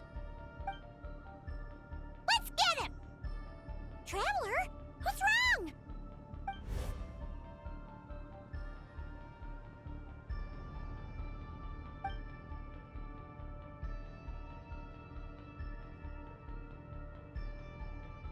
You're remarkably calm. Some would act more rashly upon finding the ringleader all alone. But you keep your cool. Even as your enemy, I must applaud you. Did you show yourself just to say that? Is this you trying to take back control of the conversation? Unfortunately, I really don't have anything to say to you. I am here merely to indulge my own curiosity. Your names are well known among the Fatui. Naturally, I wanted to observe you up close while I had the chance. Hey! Don't treat us like we're some kind of exotic animals in a zoo! Oh, I wouldn't dream of it. You seem rather predisposed to misunderstand me. I'm quite aware that you are both heroes of great renown. You have resolved crises in many nations and won countless allies along the way. I've been following your adventures with great admiration. My only regret is that the trajectory of your journey conflicts with our goals. What do you mean, admiration? Sorry, but that sounds pretty weird coming from you. I don't see why. We may happen to occupy opposing sides, but there is no cause for deep-seated enmity between us. To respect one's enemy is to respect oneself. Well, now that you're observing us up close, what do you see? I've observed as keenly as I can. Yet, while I endeavor to understand, your true strength remains a mystery to me. Violence is not my area of expertise either, so, you see, I would much rather converse with you like this than determine a victor with the edge of a blade. Besides, I've heard that even 3 moons in the sky fail to eclipse your brilliance. I know better than to bite off more than I can chew. 3 moons? So you have a connection with the Harbinger, the Doctor. Well deduced. Our commander, Dottore, died in non-Nod-Krai, but there are things that do not end with his departure. We must... Look at me. I almost divulged more than I should have. What are you after? Revenge for Dottore? Or are you plotting something else? I've said quite enough, I believe. There's no point in continuing this conversation, except to say, I've noticed that you seem to know your way around here quite well. A repeated visitor to Gurabad, are we? Ugh. I'll take that as a yes. Then I'm sure you'll have heard the story of this place. The mother of the Jinn, LILOUPAR, and the tragic tale of her vengeance that spanned 3 generations. It was right here that LILOUPAR once helped the wise to ascend to the throne. But from that moment on, every king who sat upon it was corrupted by power. These degenerate rulers lost control over their nation, and with it, the right to occupy that exalted seat. What are you trying to say? I once admired you for your adventures. That is the earnest truth. But it appears to me that your journey serves ultimately to uphold the rules of this world. Are these rules truly just? Does the heavenly principles rule with wisdom or folly? And how can we be sure that the Seven, who wield authority over the world, will not be corrupted? Do you seriously think you're gonna convince us of anything? Convince you? I'm sure my commander already tried that. Why would I waste my breath doing the same? If a few words from a stranger were enough to make someone completely change their stance, it would only prove that they never had a firm will to begin with. I am merely stating my position, so that we might understand each other better. One's enemy in the present may not necessarily be an enemy for life. As for what game I'm playing here, I'm simply buying some time. But now I must bid you farewell. It was a wise decision not to attack me immediately. Since you did not fall for my ambush, I will now have to ask those in hiding to reveal themselves. Leave this to us, sir. Very well. I trust you to do what is necessary. Stall him while I execute the next step of the plan. Sumeru City, Irminsul. Hey! Stop right there! Don't you dare leave without explaining yourself! All units, stop them! Protect the commander! Did you hear that? Oh. He mentioned Sumeru City and Irminsul! He definitely knows something! We can't let him get away! Get rid of these pesky soldiers, quick! Rear guard to the front! Don't let them through! I am very surprised we're actually doing position. this. Hold on! Just a little longer! Since we fought quite a bit to get here, I didn't think we would have to fight again. But I guess we do. We finally beat them! That mysterious guy can't have gotten far! Let's catch up with him! Pursue the suspect this way? Even though I thought we were like talking to like up there. But I guess he went this way. Okay, not there. Over here. Alright, that was that light. Was the quest marker, but no, it's the lights on the ground.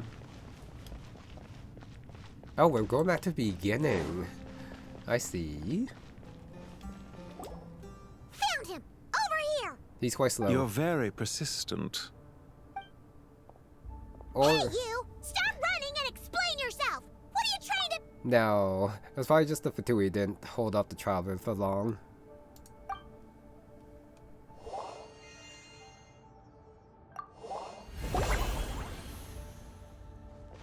What's this? Relax. A small trap like this won't be enough to hold you. The sandstorms from Gurabad will die down soon enough, but this small window of time was all we needed to launch the next phase of our plan.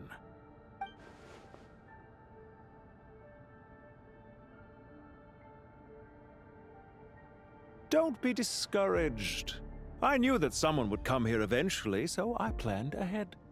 Where to chat with you, which door to exit from, even which mechanism to wait by for you. I thought through every detail. You, meanwhile, know nothing of who I am. So far, you've only heard my voice, and for all you know, it may not even be real. But not to worry. This is only our first meeting. It shan't be our last. Just answer me one last question. Why do you continue to follow Dottore? He has conducted countless cruel experiments, even on his subordinates. Follow isn't quite the right word. Let's just say even those you see as villains have their friends, even if they aren't the most sincere of friendships. When any set of rules is established, there will be those who benefit and those who lose out. People will do anything to justify what they have gained, or escape from the hardship imposed upon them. Neither he nor I are tolerated by the rules of this world. We were both searching for a new order. Our ideas of the final form that should take may have differed, but our journeys took a shared path. Goodbye, Traveler and Paimon. I wish you a timely escape, albeit not too soon. I will need a little more time to prepare, after all. Hey! Come back! Wait, this dark wall. We've seen these on our adventures before. It swallows people up! Oh, I'm sorry. She shouldn't have jumped the gun! Oh, okay. He may have fooled us this time, but we'll get it back! Yeah, seen the dark walls before, but what do they actually do? And where the hell is LILOUPAR? Haven't seen her yet. Sino and his team are guarding the north. We'll take this side. There's so many Jin. We can't let them get into Aaru village. Don't fret. I am well prepared for this situation. Huh. So you have a solution? Perhaps you're unaware that I have a trusty genie partner of my own, Plumpy. If I send her to negotiate with the others, this whole thing will be resolved before you can say Mora. Off you go, Plumpy.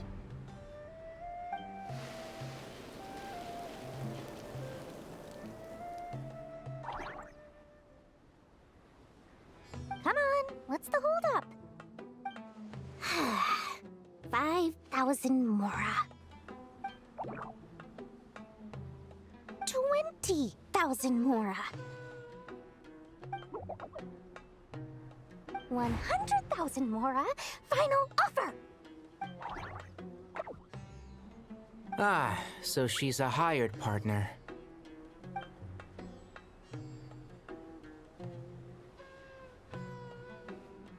Hired partners are reliable too.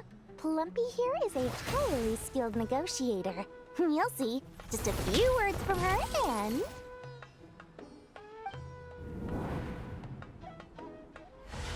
Plumpy! Don't you Jin have any respect for the rules? This was supposed to be a negotiation! How dare you treat my messenger like this? You wanna play rough? Two can play at that game!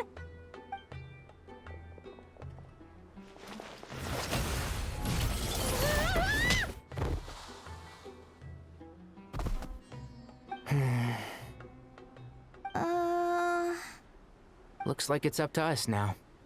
Be careful, Kale. Yes, Master.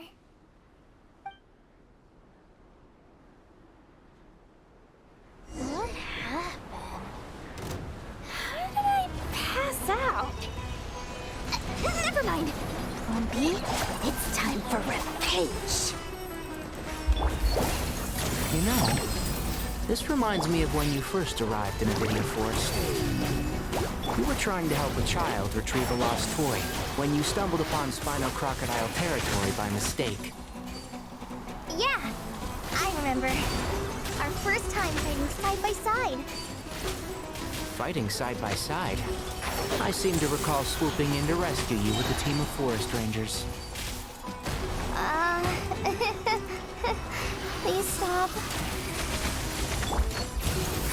Okay, very cool. Using Tighnari again. And the Dory thing was interesting. Totally failed the negotiation. But honestly, I kind of just want to go back to the Traveler side, which is There's too many of them! a lot more interesting than here. I'm not gonna lie. I can't believe I used 12 rare items in one battle. Ugh. I shudder to think how this is going to affect this month's accounts. The sight of that glaring deficit might be more than my poor heart can take. Tighnari, how's the situation on your end? We held the line, though it was a close call. But it looks like they're preparing for another attack. Has something happened? They've breached our defenses in the south. The Jin are pouring in. We're moving the villagers to the north as we speak. We're hemmed in. This is getting precarious. Our margin for error just got a lot smaller. That's why we wanted to confirm your status. We need to consider our next move carefully.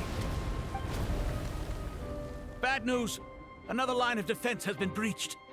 Kale, go with them and assess the situation. Dory and I will hold the line here. But Master! Even with 3 of us, we barely managed to. This is not a discussion, Kale. Don't worry about us. She clearly still has plenty of tricks left up her sleeve. Wait, you can't pin all your hopes on me! Oh, great. I've almost run out of the things I brought with me, and the rest is back at the caravan. I should be able to hold out for a little longer, but still... Master! Need any help? Huh? What is it, Kale? If things continue like this, it won't be long before Aaru village is overrun by Jinn, and the sandstorms are sure to follow in their wake. I do have a plan, but I can't guarantee it will work. I don't care, whoever you are. Please just help us. The only one who can help is you. I am merely here to guide you along the correct path. I am a spirit created at the beginning. I am a flickering illusion. I am the shimmering light that flows from the eyes of the Creator. What do you mean? It doesn't matter. You don't need to understand it. Just repeat after me, one line at a time. Watch out! Jinn incoming! I am a spirit created at the beginning. Here goes nothing. I am a spirit created at the beginning.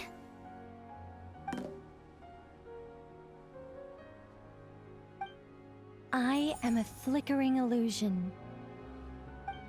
I am a flickering illusion.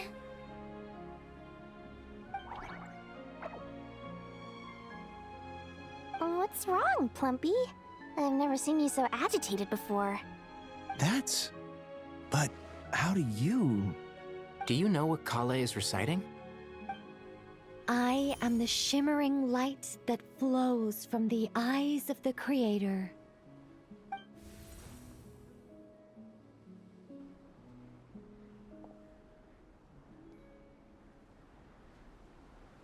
I am the shimmering light that flows from the eyes of the Creator!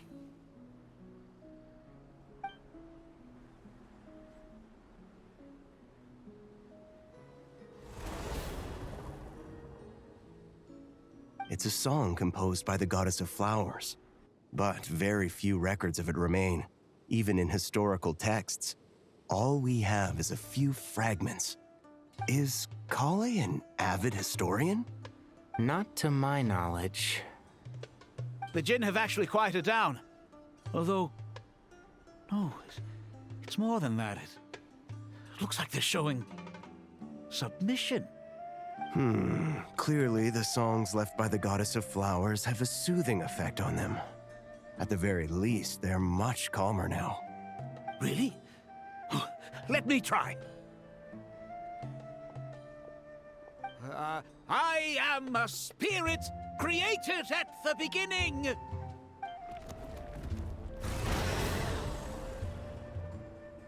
Don't stay away. I'll stop. I'll stop. It seems like the song only works when Kale recites it. But why? Kale. Should be the god's remains. And then we go back. Okay, but that was pretty cool. The Kale power up because of Nicole. Any luck?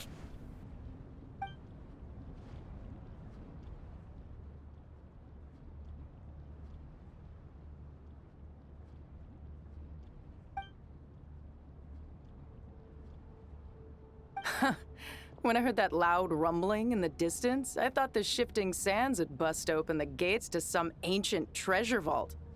Turns out it was just you guys. Oh, I think it is. Someone's buying got a voice, and I see. Sorry, I know it's JEHT. Was it Bob? Huh? Wait, that sounds like... First time main voice. Let's go. Let's go. It's been a long while. Did you miss me? I was not expecting her voice to be this low though, but I guess it kind of makes sense with what she went through with her role quest. Ben. There we go. JEHT! Ben! Yeah, that's totally my fault for Ben. I knew it before. Stupid Bob getting in my head. Let's save the catching up for later. First, I gotta get you guys out of there. Okay. Also, well, for me it's pretty important, but I guess for like the main story is not that important for JEHT, but I think she's pretty important. Her father JBL returned, met LILOUPAR, uncovered this conspiracy within the Tani tribe, and then after destroying it, JEHT found her own mercenary company and continues to roam the Sea of Sand. Yeah, in the grand scheme of things, she's not that important, but honestly, seeing her in like a main quest being voiced with what I've experienced with her with the world quest feels so good. Okay, let's go.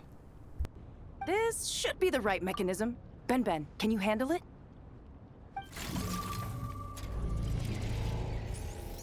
There we go. Come on, let's leave this place. We also have the JEHT CG too. Let's go. Oh, wrong way. Supposed to go this way. Escape Gurabad together with JEHT, but what the hell is that expanding from? And the other question is, where the hell is LILOUPAR? Unless if she isn't here.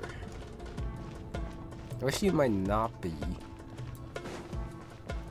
JEHT playable when is the question, but since she still has like that kind of model, probably not playable. Still a little bit disappointing. Alright. And now we gotta see if this mysterious Fatui guy is still around or if he's long gone. He should be long gone.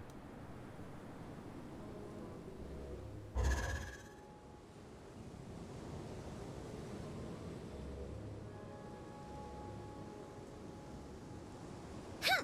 Those Fatui sure made themselves scarce. It's like they were never here. The Fatui? They came to the desert again? Yep. No idea what they're planning this time. They were being very coy about it. How have you been, JEHT? Well, since we last met, I've started my own band of mercs. We've actually made quite a name for ourselves. Oh, yeah. On a slightly different note, I have some good news. I finally took care of Masaira. Not much to write home about. It was just another day. Found his hideout. Dragged him out of his cozy little bed. He tried to talk me into seeing his point of view, as usual. But I'm way past that by now. There was nothing he could say to save his life. What about you guys? Bet you'd forgotten all about me and Ben, huh? Of course not! We're super duper best friends! Wow. Sounds like I should make time to visit some other nations too. Anyway, what brings you to Gurabad? Oh, right. I almost forgot. We're here to look for LILOUPAR. Oh, that bottle? Yeah! We need her power to calm the Jinn and stop the sandstorms. Here's hoping we actually manage to find her, after all the trouble we've been through. Surely with everything's been going on in Gurabad, she must have woken up, right? Only one way to find out. Oh, so we're still looking for her. Sure, operate the charge. Definitely cannot say that properly. I guess I just jumped down. You know, this one just teleports you to places. So it's this one right here. Oh, teleporting back inside. That's what it is. Look for LILOUPAR. Let's see. She should be around here somewhere. They're right there. I see her. Aha! Found her!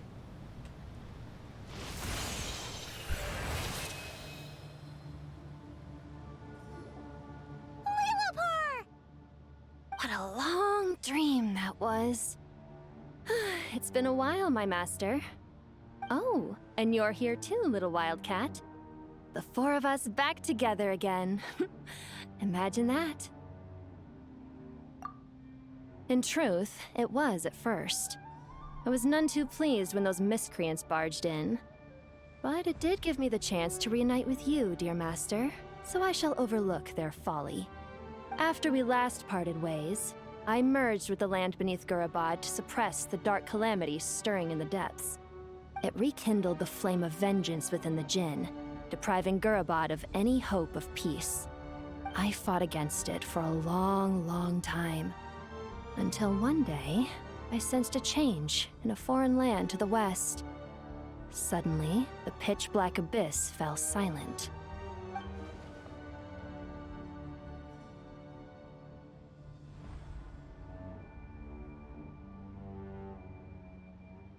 Once satisfied that that dark power could no longer bewitch the Jinn, I too fell into a deep slumber, from which I have only now awoken. Why have you returned to Gurabad, my master? And why is my sand-swept homeland in disarray once more? Well, basically, Sumeru's in danger and a lot of our friends are affected. Some bad guys messed around with Irminsul and now they've released the Jinn in here. We managed to chase off the culprits, but we have no idea how to seal this place back up and stop the sandstorms. Child's play. I shall quell the Jinn and scatter the storms. Thank you, LILOUPAR. No need to thank me, my master. I have granted many wishes in my time, and this was the most trivial of them all.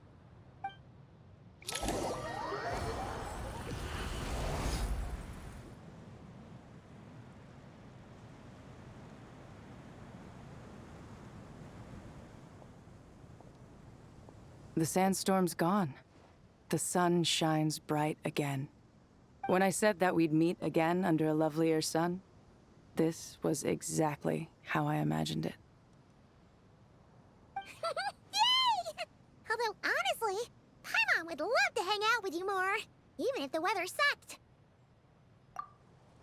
Well, there shouldn't be any more Jinn breaking out, right? Are we okay to head back?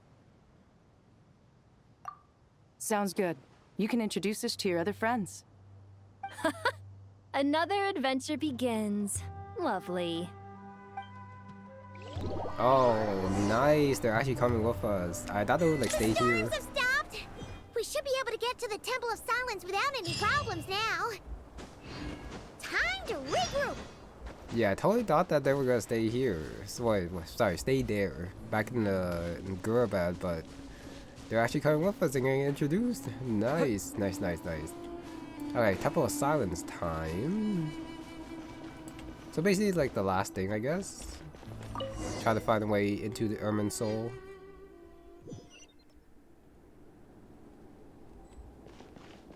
And going up.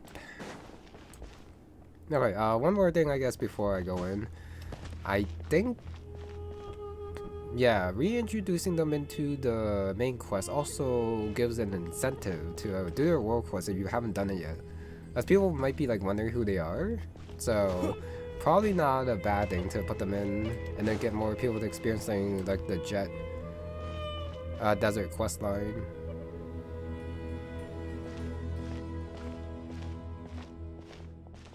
So, this is the Temple of Silence. I've heard the Nagarjanites mention it in passing, but I never imagined it would be this big. It's colossal. I thought the temple moved to the rainforest ages ago. When did they scamper back into the desert? I don't know. This plan sounds a little too risky for my liking. Even in King Deshret's day, this was experimental technology. We have no idea what could happen if we activate it. Well, unless you know of another viable alternative for the Akasha terminal, I'm afraid this is our only option. The plan is sound, and the risks are manageable. However, if we are to proceed, we must act quickly. The scale of this project is enormous. Even with Kaveh, Faruzan, and every other scholar of mechanics working on it full-time, the proposed modifications won't happen overnight.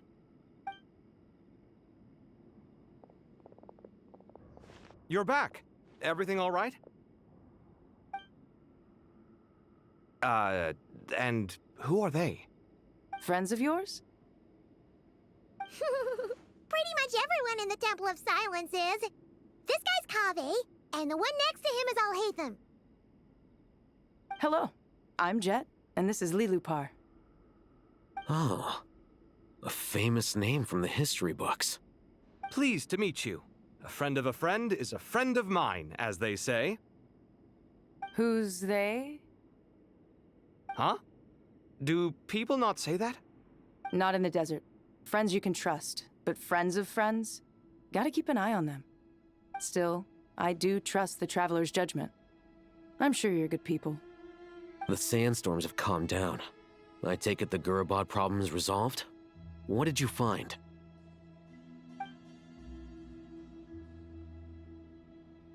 And after getting all smarmy with us, he trapped us there. Luckily, Jet used the mechanism outside to free us, and then we got LILOUPAR to put a stop to the chaos. Wow. Thanks for being there to help them. So, this mystery man openly admitted that he was merely a Harbinger subordinate. Yeah? Is there something weird about that?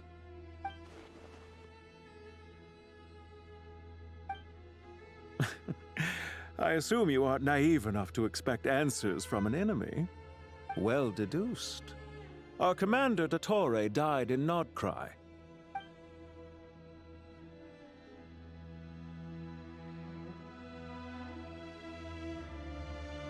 Are you wondering about his true identity? Or do you think there's a big conspiracy behind all this? I wouldn't go as far as to call it a conspiracy. Just the simple fact that having someone to shift the blame on tends to prove useful should trouble come knocking later. The most important thing for now is to solve the immediate problem. Perhaps that man knew you wouldn't have the resources to investigate his background and so didn't put much effort into disguising himself. This is all getting a little cryptic for me. I'll let you guys talk while I take a walk with LILOUPAR. Jet? Aren't you with the Blazing Beasts? What a coincidence. Didn't expect to run into you here. We're mercs. You can run into us anywhere. Who's this with you? So, did you find the solution you were looking for in the Temple of Silence? You bet we did. This place is incredible. It has everything. So far, we've discussed a plan and verified its feasibility. Building a new system from scratch is out of the question. So our only option is to modify the Akasha using certain resources we hope to find in the mausoleum of King Deshret.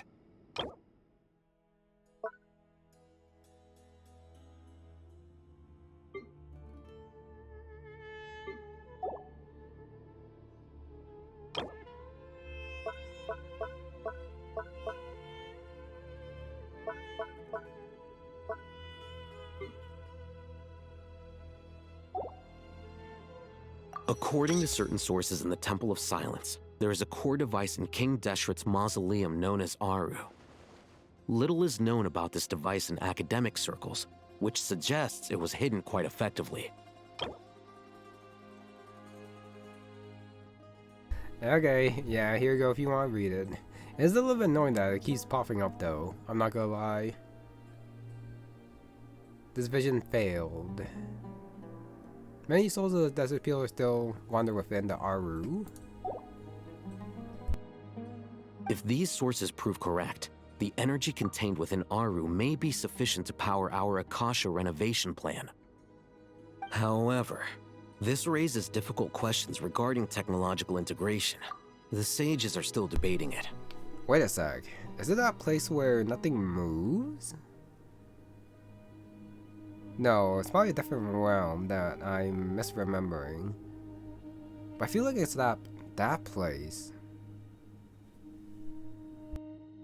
Yeah, but I'm sure they'll reach a compromise once they've argued it out. The people of the rainforest are always cautious when it comes to desert technology. But times of crisis like this leave us with little choice. Wait, Paimon has a question. Is this the same Aaru we've heard of before? It's sealed off, right? Some sort of prison where the Goat King, Ibis King, and Crocodile King are locked up. Well remembered. Yes, that's exactly right. According to our records, Aaru was the most brilliant creation King Deshret ever conceived of. Built by divine and mortal artisans working together. It was a miraculous accomplishment, and it lies hidden deep within the king's mausoleum to this day. That being said, what Aaru actually does and why it was built, those are deep secrets we are not privy to. Until recently, I wouldn't have been optimistic that the place even exists.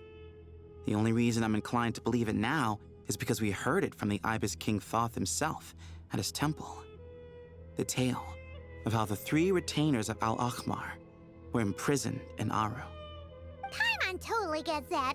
When Paimon first heard about it, she thought it sounded pretty unbelievable too. Do you guys still remember that?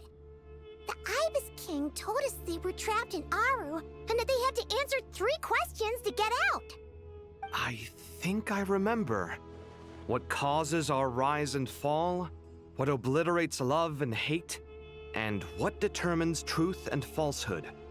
Those were the 3 questions, right? Yeah. If only Nefer were here. She's dealt with the Ibis King before, so she might know more. Oh, Nefer's a friend we met in not-Aaru. Not-Aaru? Funny. She showed up here earlier. Huh? Yeah. Had another lady with her too. Both said they knew you. They contacted the sages, claiming they might be able to offer some assistance. Really? They came here to help out? Yes, really. It was just before you got back. One of them said she's made not-Aaru her home.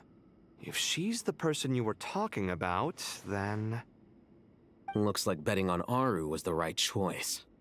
See? They're right over there. Nicole! Nefer! Why, hello! We're here to help. Yeah, okay, got the thing for those 2 as well. And yeah, the Aaru is different. Not the place I was thinking of. It's a good thing we left early. We almost got locked out. Locked out? Locked out? What do you mean? Oh, you haven't heard? An invisible barrier has appeared around Sumeru's borders, cutting off all travel in and out. No one can leave and no one can enter. Sumeru has become a lonely island. Are the Fatui behind this too? Actually, no. This has nothing to do with them. I suspect it's a defense mechanism within Irminsul itself. Irminsul is the source of Teyvat's ley lines after all, and Sumeru is the nation closest to it.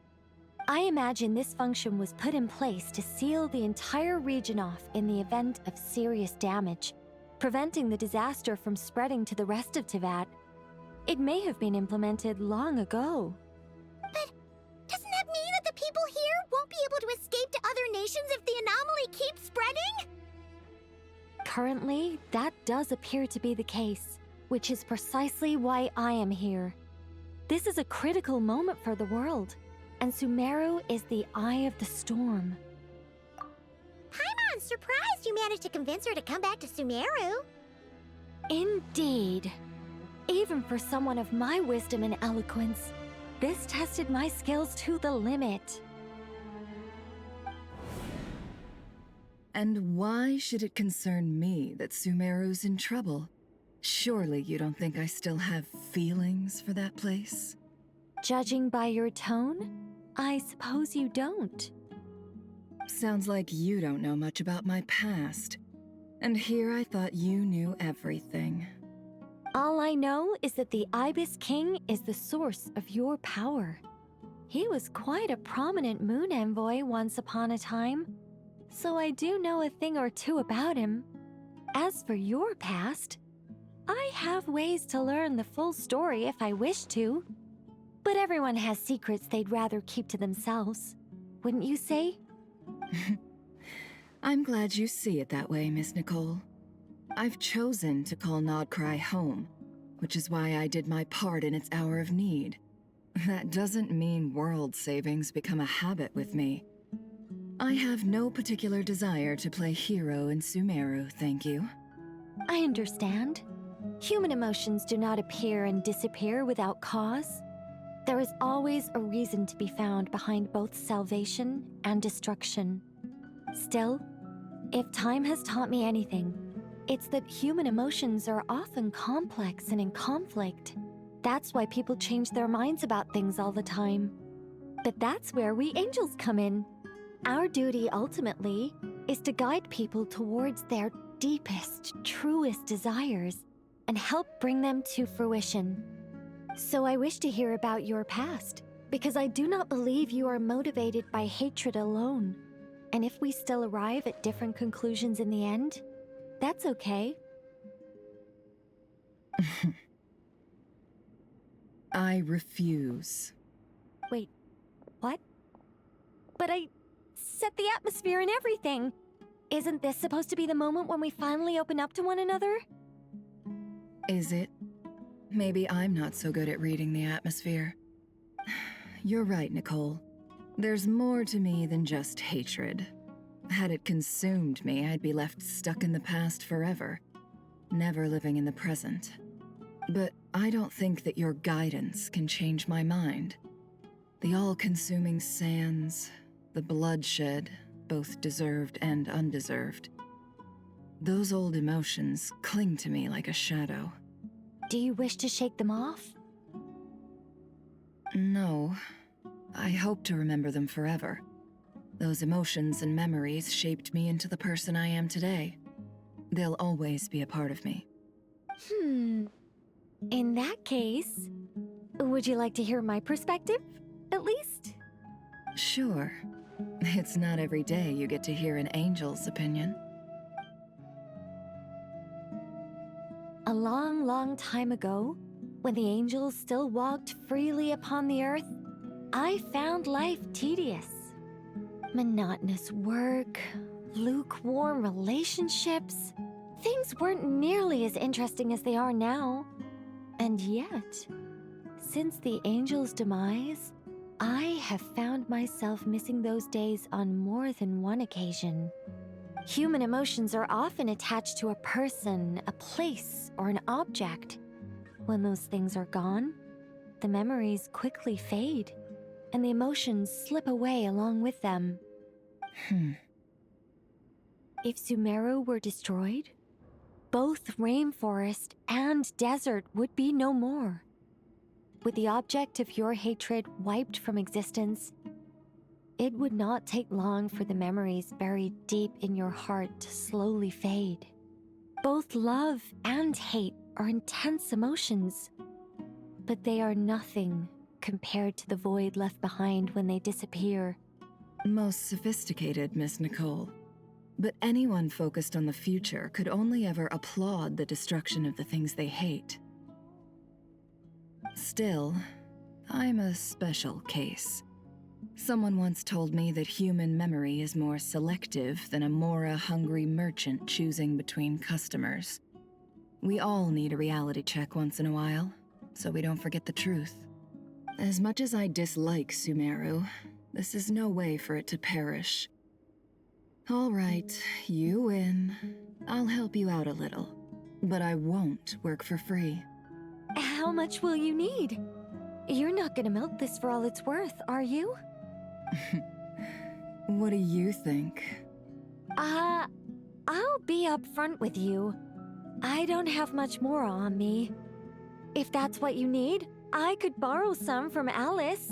Or perhaps I could pay in sculptures. The ones I carve are actually worth quite a lot. Just cover my travel expenses. Huh? Is that all? That's all.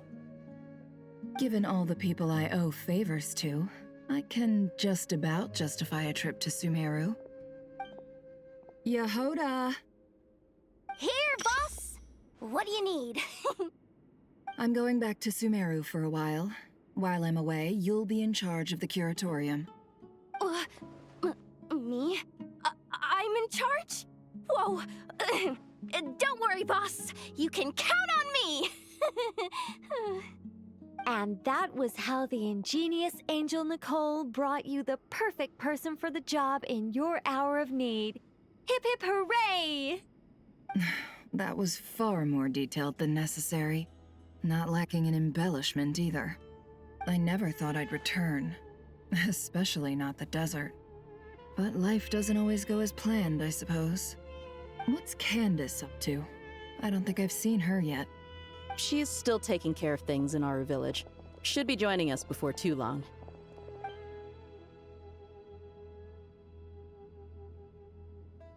Oh, and sorry. Hope we're not interrupting anything. We have some good news, though. We're planning to go to the mausoleum of King Deshret to look for the legendary Aaru, then use it to try and restore the Akasha system. According to records in the Temple of Silence, the mausoleum houses something called Aaru's Chute, which can be used to establish connection with Aaru. We still have some time before we leave, so there's no rush. By the way, who are these two new faces? Just call me Nefer. I'm based in Nod-Krai. Did I hear you mention Aaru? Correct. Well, I happen to have a connection with one of the 3 retainers imprisoned inside, the Ibis King.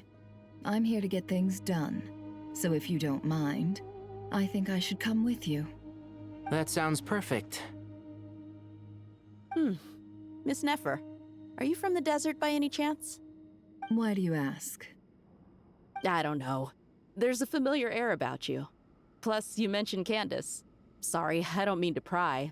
It was just a random thought. I'm Dia, an Eremite mercenary. My work usually keeps me out in the desert. I'm on good terms with Dory, and she's mentioned you all before.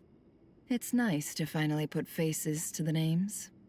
However, my associate here is probably less well acquainted with you. Why don't you all introduce yourselves? Actually, I'm a little better acquainted than you might think. Huh? Are my eyes playing tricks on me? It looked like you spoke without moving your mouth. Ventriloquism. I have heard tell of it before. What is it, Kale? It's you! You're the voice who's been speaking in my head, aren't you? You encouraged me to report my dreams to the Dendro Archon, and got me to recite that magic prayer. I have many titles, but let's go with the most pertinent one. I am Nicole Rain, an angel who has lived since ancient times. An angel? Sounds like a big deal, but, what exactly is an angel? Oh, Well, we're a rather long-living race of beings. Not gods, technically, but we can still tell you a lot of stories from ancient history. Yep, and she's also an amazing sculptor. You could say she's a real creative type. Well, ma'am, if both the Traveler and Paimon give you rave reviews, you must be pretty impressive. Oh, please don't call me ma'am. I find it so awkward when people get too formal with me. Just relax and be yourselves. No need to be nervous. Miss Nicole, if it's okay, could I ask you a few questions? Yes, you may. I can see your heart is filled with confusion, and you are desperate for answers. I also know which questions you want to ask me. Why did you dream of Sumeru City in disarray? Why did those verses soothe the Jinn only when recited by you? I can guide you to the truth, but it involves a personal secret of yours. I'd prefer to speak with you alone, if possible.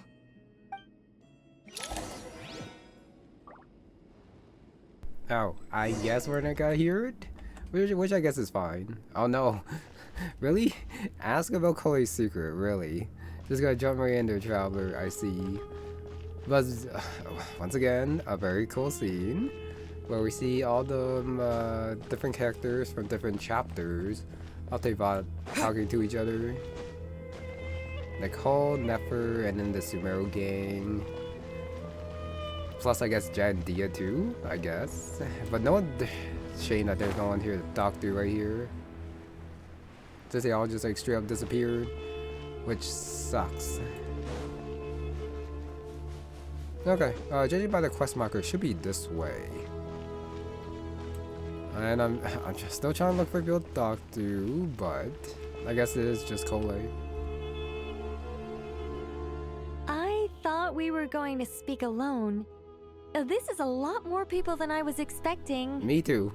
What's wrong with it? Even the doctors at Dar al-Shifa allow patients to be accompanied by family members. Well, if Kale doesn't mind her secret being revealed, I have no problem with it. Thanks for being so considerate, Miss Nicole. I don't know what secret you mean, but whatever it is, there's no need for me to hide it from my closest friends. Closest friends? It's so nice to hear that. All right. In that case, I'll get right to it. Kale, are you aware that there are god remains inside your body? I am. When I was young, I got sick with Elazar. Nothing could cure it. The Fatui convinced my mom and dad that they could help, and I was sent to an unfamiliar place. There were a lot of other kids just like me there. This creepy guy injected us with some strange medicine, which I heard contained god remains. I can still remember the pain like it was yesterday. But thanks to the friends who've stuck by me all this time, I've gradually been able to overcome those memories. Anyway, so you're saying that what happened to me has something to do with the god remains they injected me with? Yes. Those were the remains of Nabu Malikata, the goddess of flowers. What? Huh. Fascinating. You don't seem surprised like the rest of us. Why? The possibility crossed my mind when Kale recited the Goddess of Flowers song and calmed the Jinn. You made Paimon jump! What are you doing here, LILOUPAR? I was merely passing through when I heard the name of the Goddess of Flowers. Be assured that I share your surprise. You, with the hat.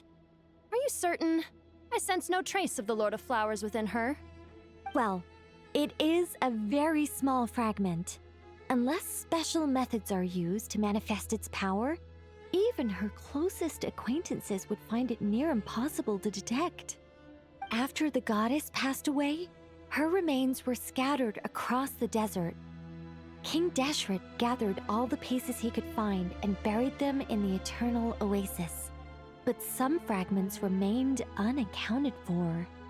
Eventually, the Fatui must have found a way to track some of them down. Presumably for use in some experiment. It's not an uncommon occurrence.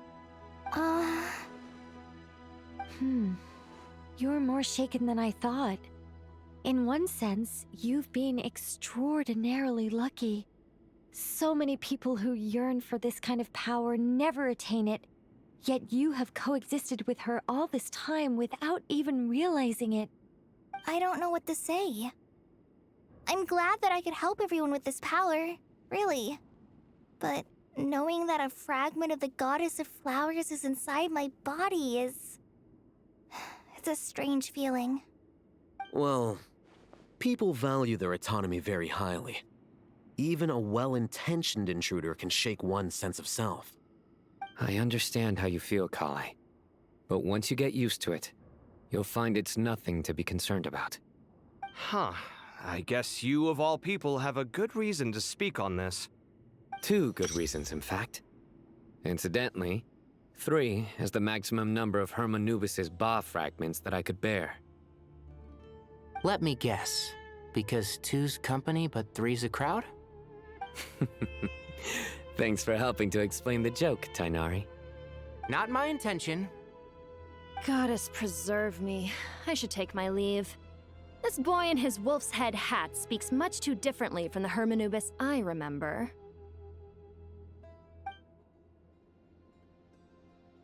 Kale, all I'm trying to say is, no matter how many Hermanubis fragments there are within me, you wouldn't think of me as Hermanubis. In the same way, you are simply you. Yeah, I know what you mean. So about that dream I had, was it a warning from the goddess of flowers? Yes. Just like me, she was an angel created by the primordial humans, born with the instinct to guide living beings. Though her body and soul have perished, her essence retains its natural instincts. Even her smallest remaining fragments would do their utmost to send you that warning. The Mother of Dreams? Lord of Flowers and Oases? She must have had a premonition. That is why she gave that dream to you. We won't let our efforts go to waste. But I still don't understand. Why me? Yes. Why indeed? You weren't the only one injected with god remains, but only in you have her fragments persisted. I suspect it may be because of the firm will you showed in the face of suffering. She was likely assimilated by that will. Of course, this doesn't mean you have to shoulder any extra responsibility. As this young man said, you are who you are, and that will not change. All right, any further questions from the family members of the patient? If not, we should head to the mausoleum of King Deshret. Let's move out. Time to put our plan into action. We all hope it'll work. But will we really be able to open Aaru? And even if all 7 pillars of King Deshret agree to let us proceed, the scale of the work to follow is daunting, to say the least. Haven't you handled other big projects before? I mean, the biggest project I've worked on to date is probably the Palace of Alcazarzaray, I guess? But this is orders of magnitude beyond that. It's a total nightmare. Look on the bright side. At least this time you're actually here when Sumeru needs you most. You won't have to come asking me for details after the fact. Mock me all you want. But now that I'm here, things will be resolved far more quickly and smoothly than last time. Kave's self-doubt disappeared in an instant. Like magic. Well, this confidence is most gladdening. Now, go and pack your things. We'll head to the mausoleum as soon as you're ready. Now, that was the Kole talk. I completely forgot that Goddess of Flowers was an angel. If it was ever mentioned, which it probably was, and yeah. There goes my memory again. I guess we go outside since there's nothing else to talk to because they all disappear afterwards, even though I would love to talk to JEHT and Nicole, Nefer, Kole. But no. At the very least, there are some here. I do wonder if everyone's here or not. Faruzan we have not seen before. Oh, Miss Nicole. I heard you're a very talented sculptor. Is that true? Oh, I don't know. I wouldn't want to blow my own trumpet. Honestly, even though Ksharoar is best known for its focus on mechanics, plenty of Ksharoar scholars are quite serious about sculpting as a hobby. So if they rate your work, that's enough for us. We just have to take a look. Who's we? Myself and a few other scholars. Kashif, Daneshvar, come take a look. Oh, well, if you insist, I suppose there's no harm in showing you.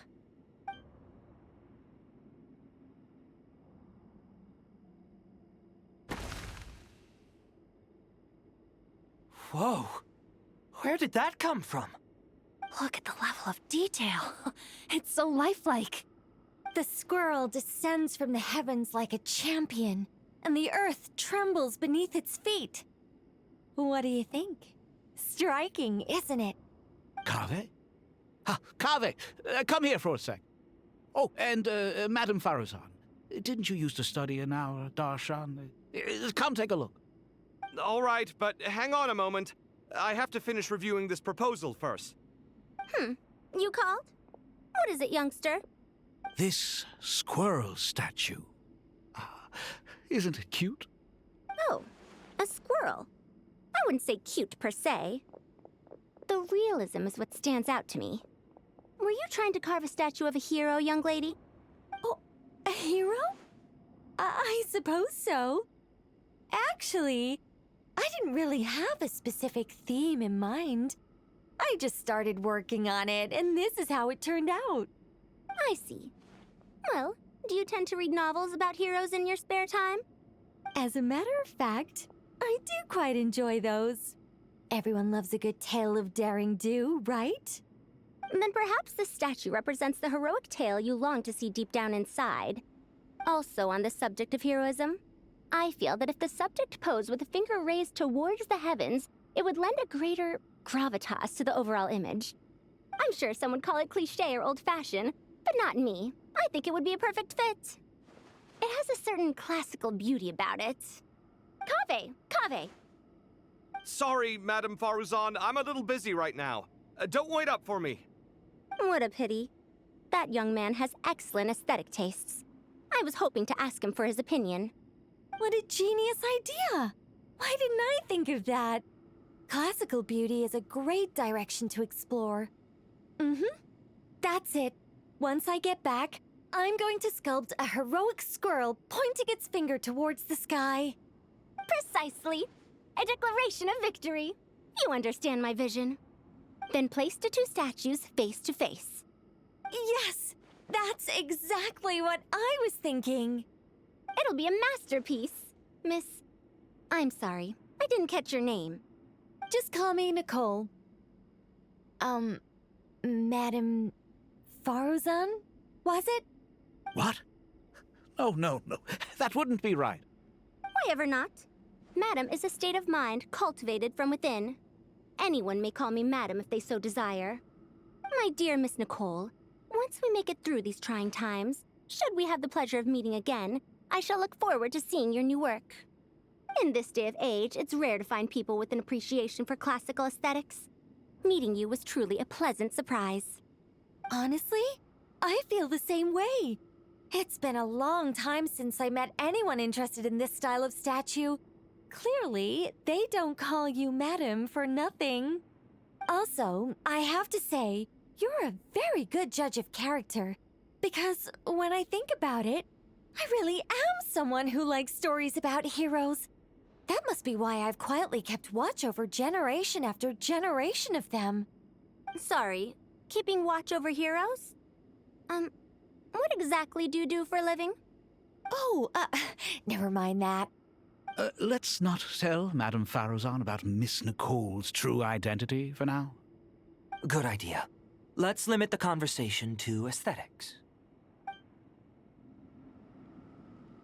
Okay, now that was definitely filler. Like, what?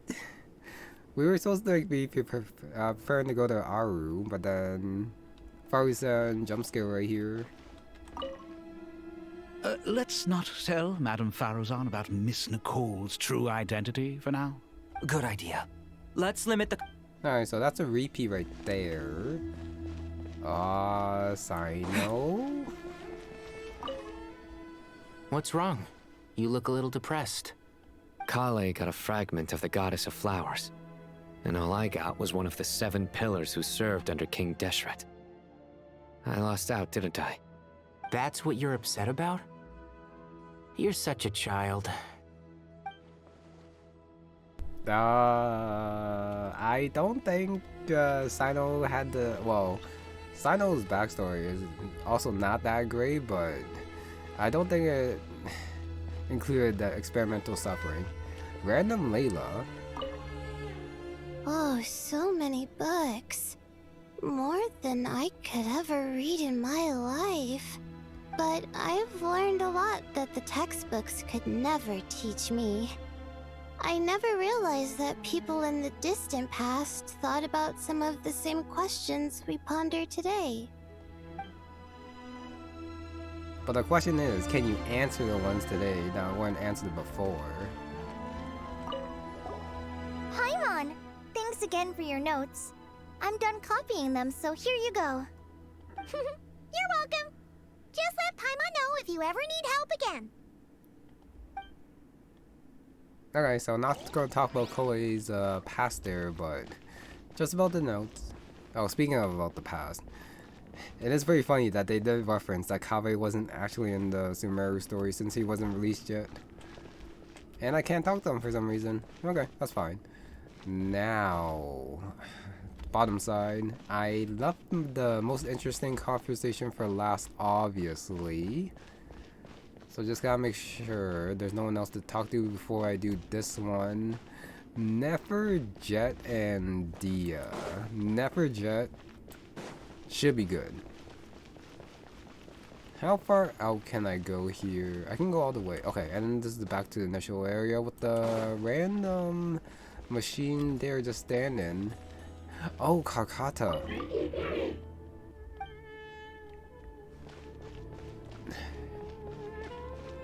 Here? Did Tighnari bring him here? Or is something else that I just forgot about? But I'm pretty sure it's the one from his story quest. Actually, no. That one's brown. Okay, I'm probably just wrong. No, Kakata Temple of Silence. I think it is. Oh, that's what Wikipedia is for, I guess. But let's get that Nefer JEHT talk. And I'm sorry, Dia, but you're a little bit less important than the other two right there. At the very least for me. Good to finally meet you in the flesh. It's a little surreal seeing you here after exchanging letters for so long. In my head, the boss of the Curatorium of Secrets didn't look so young. Sounds like you have some history then? Any budding mercenary group needs a steady supply of intel. They, in turn, can prove an exceptional source of the same.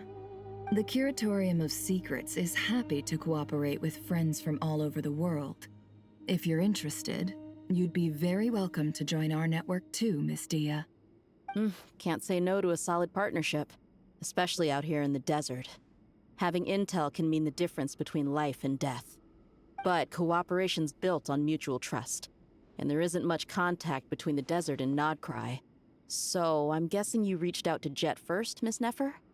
What's behind your interest in the desert? Nostalgia? Or is there someone you're looking to take care of? Let's put all our cards on the table first. Things will go more smoothly that way. I like your style, Flame Mane. Actually, I had this same discussion with JEHT before we started working together. To be clear, I have no intention of using you for any ulterior motives. And I have no enemies in the desert as things stand now. Were that to change, I wouldn't drag outsiders into a conflict that doesn't concern them. There's no point in doing certain things if you don't do them yourself. Wouldn't you agree? Well said. Taking responsibility for one's own affairs is the way of the desert folk. Huh. It's like you're one of us. You sure that's a compliment? Absolutely.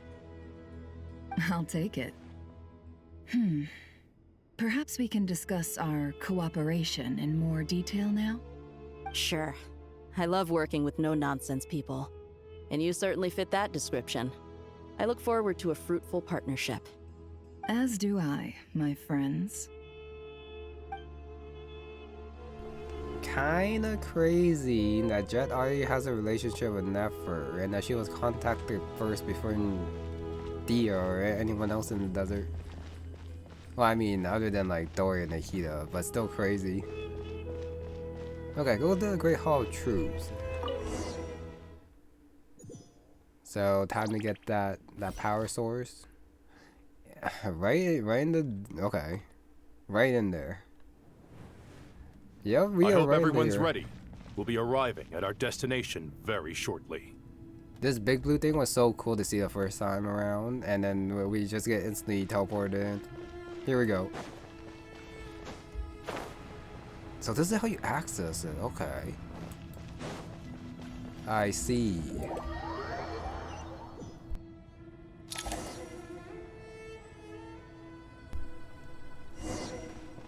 Investigate Aaru shoot, not shut, shoot.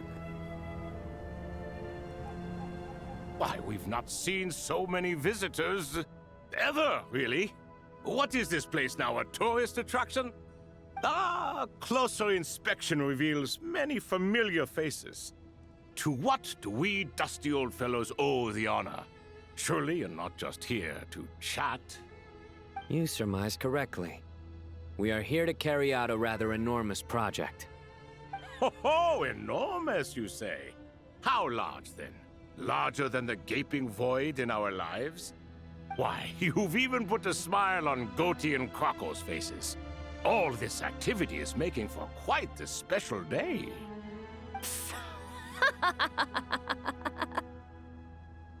I know that laugh. LILOUPAR? What on earth are you doing here? Oh, this is hilarious. Turns out good things really do come to those who wait, as long as you stay alive long enough. When did you three get locked up in here? And still you act all high and mighty, putting on a show for the younglings. Truly hysterical. Why, you... Yes, I know. No need to shout. You're right, LILOUPAR. Goatee, Crocco, and I all have the same problem. But didn't King Deshret seal you away?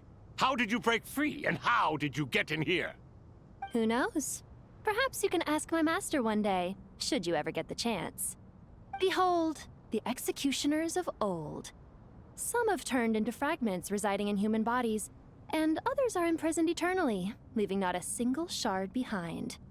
It's almost tragic, watching lowly prisoners like you act all self-important. Curiosity gnaws at you, doesn't it? Your interest in the outside world threatens to burst you at the seams. I'm starting to take a liking to this magic bottle lady. Time is of the essence. Let's get down to business. We come to you, O three ancient lords, to request your assistance on behalf of the Academia. If we can help you regain your freedom, then please consider lending us your aid. As for precisely what we need your help with, it's a long story. So, to demonstrate our sincerity, we are prepared to first resolve the problems that plague the three of you. All right, stop arguing, Crocco. And Goatee, don't you start. What's the harm in letting her speak? It's not worth getting so angry about. Forget about her. The three questions are the crucial thing here.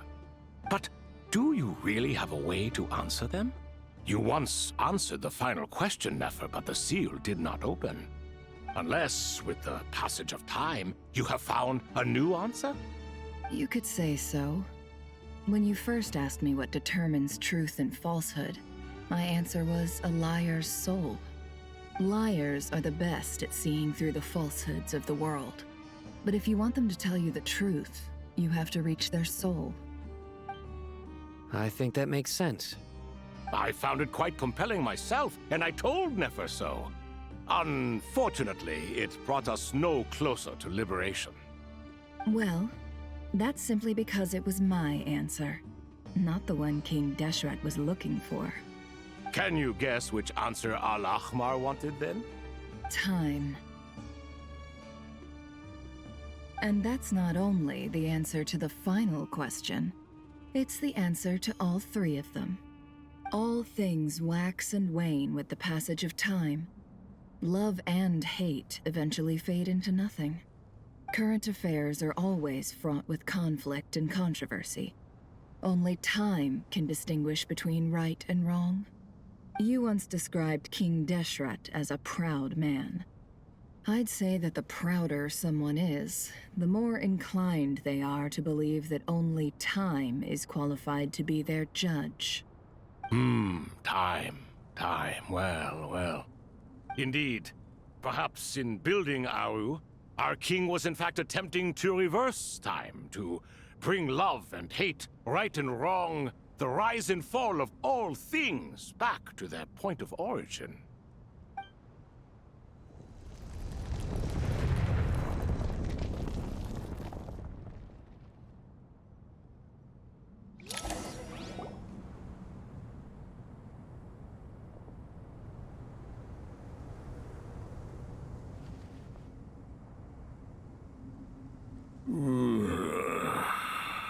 Oh my. This is the most eventful day I have experienced in a long, long time. You have my sincere gratitude. Are those 3 of the 7 pillars? Turns out the statues were quite faithful to the source. You 3 seem to be in good spirits. Prison can help a person grow and learn to cherish what they have. Nevertheless, after everything you've done for me, I sincerely hope you never have to experience it for yourself. Hello, Nefer.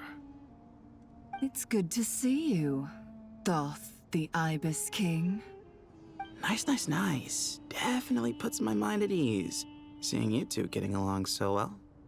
Should we maybe introduce ourselves, or... Sure. I'm Sethos, the current leader of the Temple of Silence. This is General Mahamatra Sino, and this is the former Spantamad sage, Cyrus. But I'm guessing none of that means a whole lot to you.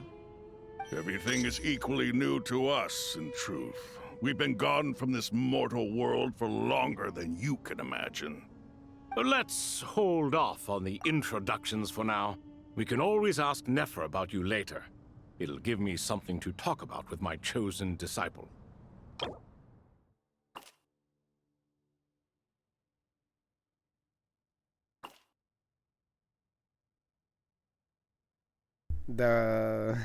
Okay. The 7 pillar explanations are quite long. Was not expecting that.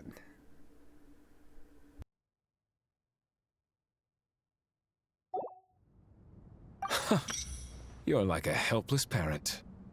Gods and people of yore are not necessarily welcome in today's world. Self-awareness is one of my finest qualities. I thought I ought to share its fruits with you 2. Is that so? Well, I think we'll take it in stride, just as we did with the 3 questions. Let's not forget, it was my persistence that won you both your freedom. Fair point. I have to applaud your persistence. And I must praise you for your wisdom. Now, state your wishes, young ones. I'm sorry? Why, your tremendous accomplishments deserve a reward, do they not? You must let us do something for you in return. General Mahamatra, what do you think? I won't beat around the bush. Sumeru is facing a crisis the likes of which have never been seen before. And we need your help. Every calamity throughout the ages has been connected to us in one way or another, whether we were its cause or consequence. Whatever is wrong with Irminsul, it severely affected the Dendro Archon.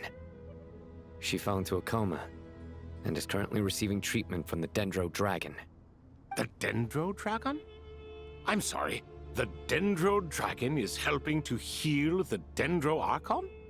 Not a pep, surely. Not vicious, cruel, a pep who possesses no virtues aside from her basic instincts. Ah, good heavens. Oh, I shudder to think what could have caused Lesser Lord Kusanali to suffer such a plight. Still, why would the Dendro Dragon lend you her aid? She has always held nothing but contempt for the Archons. I suppose she and Kusanali must have some history. You can help us make history too. A smooth talker. Well said, lad.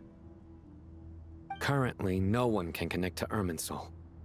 We hope that by opening up Aaru and making some modifications to it, we can use its technology to our advantage. Unfortunately, Aaru is an imperfect creation. King Deshret never managed to realize his full vision before his death. Much remains to be done if it is to be pitted against Irminsul itself. Besides, I hear your reasons, but to give Aaru up over such would be... The archaeological records clearly indicate that although Aaru's construction took a long time, it was not beyond human means to achieve. Modern technology should solve the efficiency issues. We have no choice but to go all in on this. This is by no means a threat. But the only reason we helped you escape from Aaru was to gain the necessary leverage to negotiate with you. You asked us to state our wishes, and we have. Each one of us here needs your help, as do all the thousands of people living in Sumeru. They need you, and they need Aaru. What do we think, my fellow old fogies? Shall we lend our support or not? Since you ask so nicely, naturally. Naturally what? Are you for or against? I simply mean we shall do what comes naturally. You claim that you wish to open Aaru. Know you then that the golden slumber created by King Deshret is preserved within? We do. We understand the risks involved. In all likelihood, the mortal world will never again be able to replicate King Deshret's work. Never will there be another chance to come so close to creating a utopia. Knowing this, are you sure of your decision?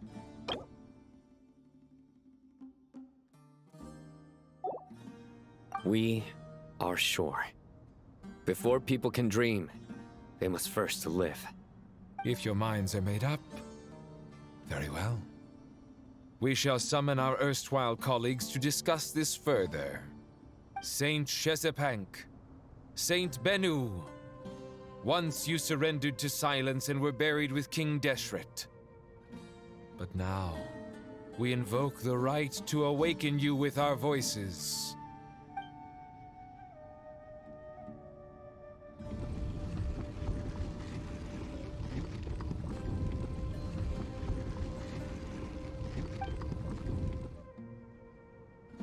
Saint Bennu, responding to your call.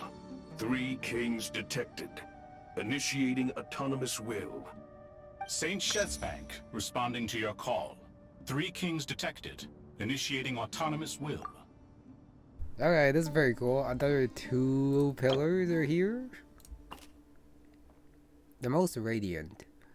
Intelligent construct. Okay, and then not this one. This one. Another construct.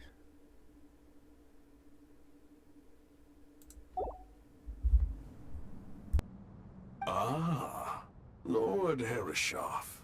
What a long time it has been. I trust you are keeping well. Then your trust in my well-being has long outlived your physical body. You have always opened with that same phrase, in life, death, and now even beyond. Al-Akhmar is long gone. What is the reason for this meeting? You're awake? Good. We are voting on whether to give the people of present-day Sumeru access to Aaru and permit them to perform technological renovations. You have the right to support or oppose the motion. Aaru is the pride of Al-Akhmar. Opening Aaru requires the unanimous consent of the 7 pillars. I hope you have a convincing reason to present to us. Sumeru is currently in the midst of a major calamity. Let us not forget that while Al-Akhmar was a stern ruler, he was also a teacher of wisdom. A god without his people shall cease to exist, and King Deshret's greatest wish was to provide protection for his people. Let us then honor our God King's wishes as we consider our decision.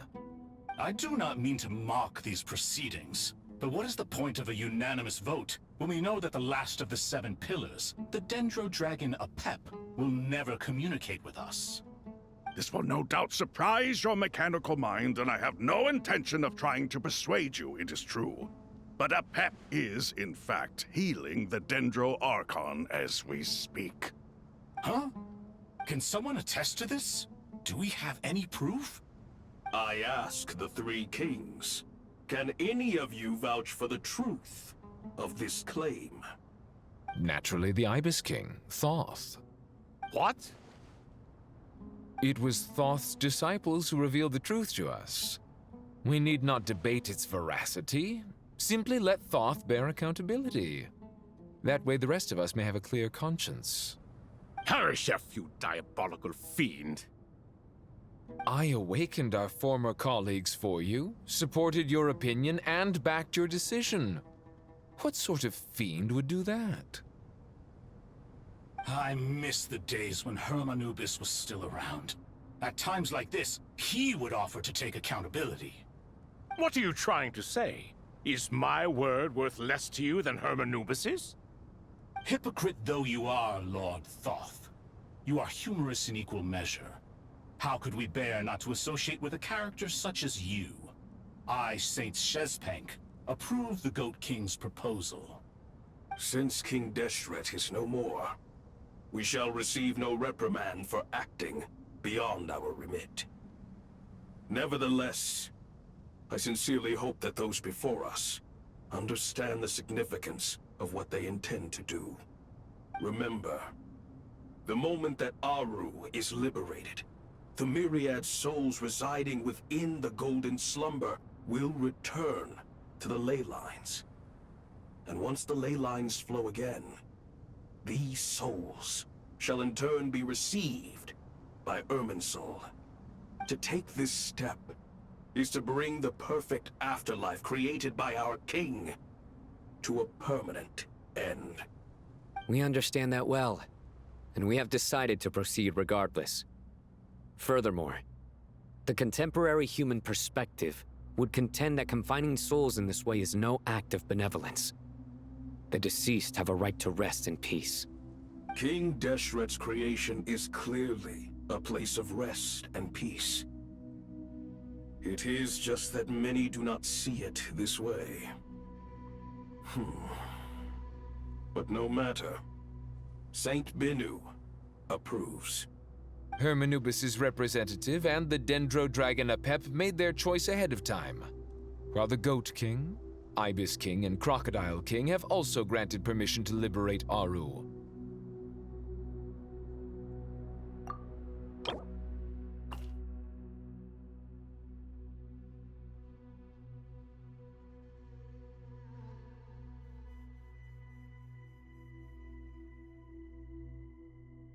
Oh, Temple Silence. Okay.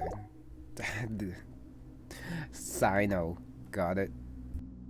By the grace of His Majesty, guided by his wisdom and will, let the gates of Aaru be reopened.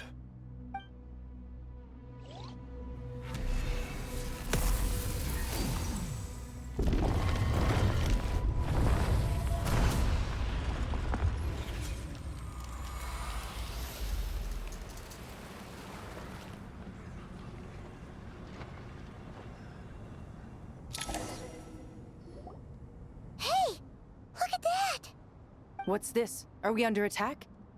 No. Wait, it's...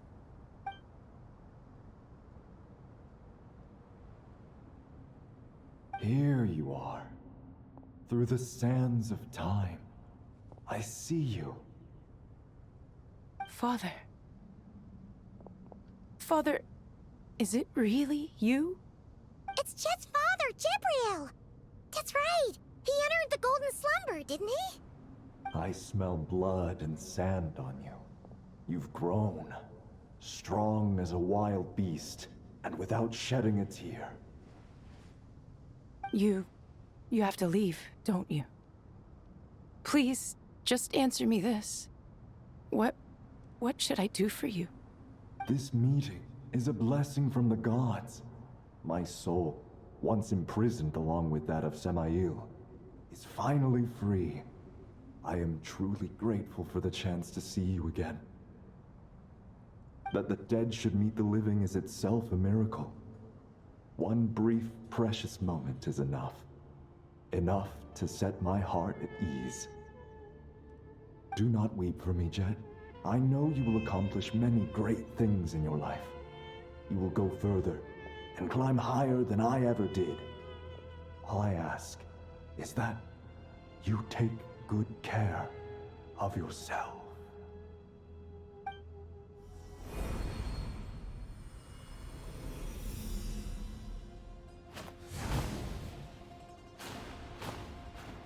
Father! Father! Father. Hey, Jet. Do you want something to eat? Maybe it'll help you feel better. I'm fine. Thanks, Paimon. It was just a little sudden. The chance to see my father again meant the world to me. He was trapped in the golden slumber for our sake. And now, after all this time, he can finally rest in peace. I'm glad. It's a huge relief. You've grown strong, JEHT. More than enough to fend for yourself. Yeah. I'll leave the past in my memory where it belongs. My family, the good times and the bad. Goodbye, Father.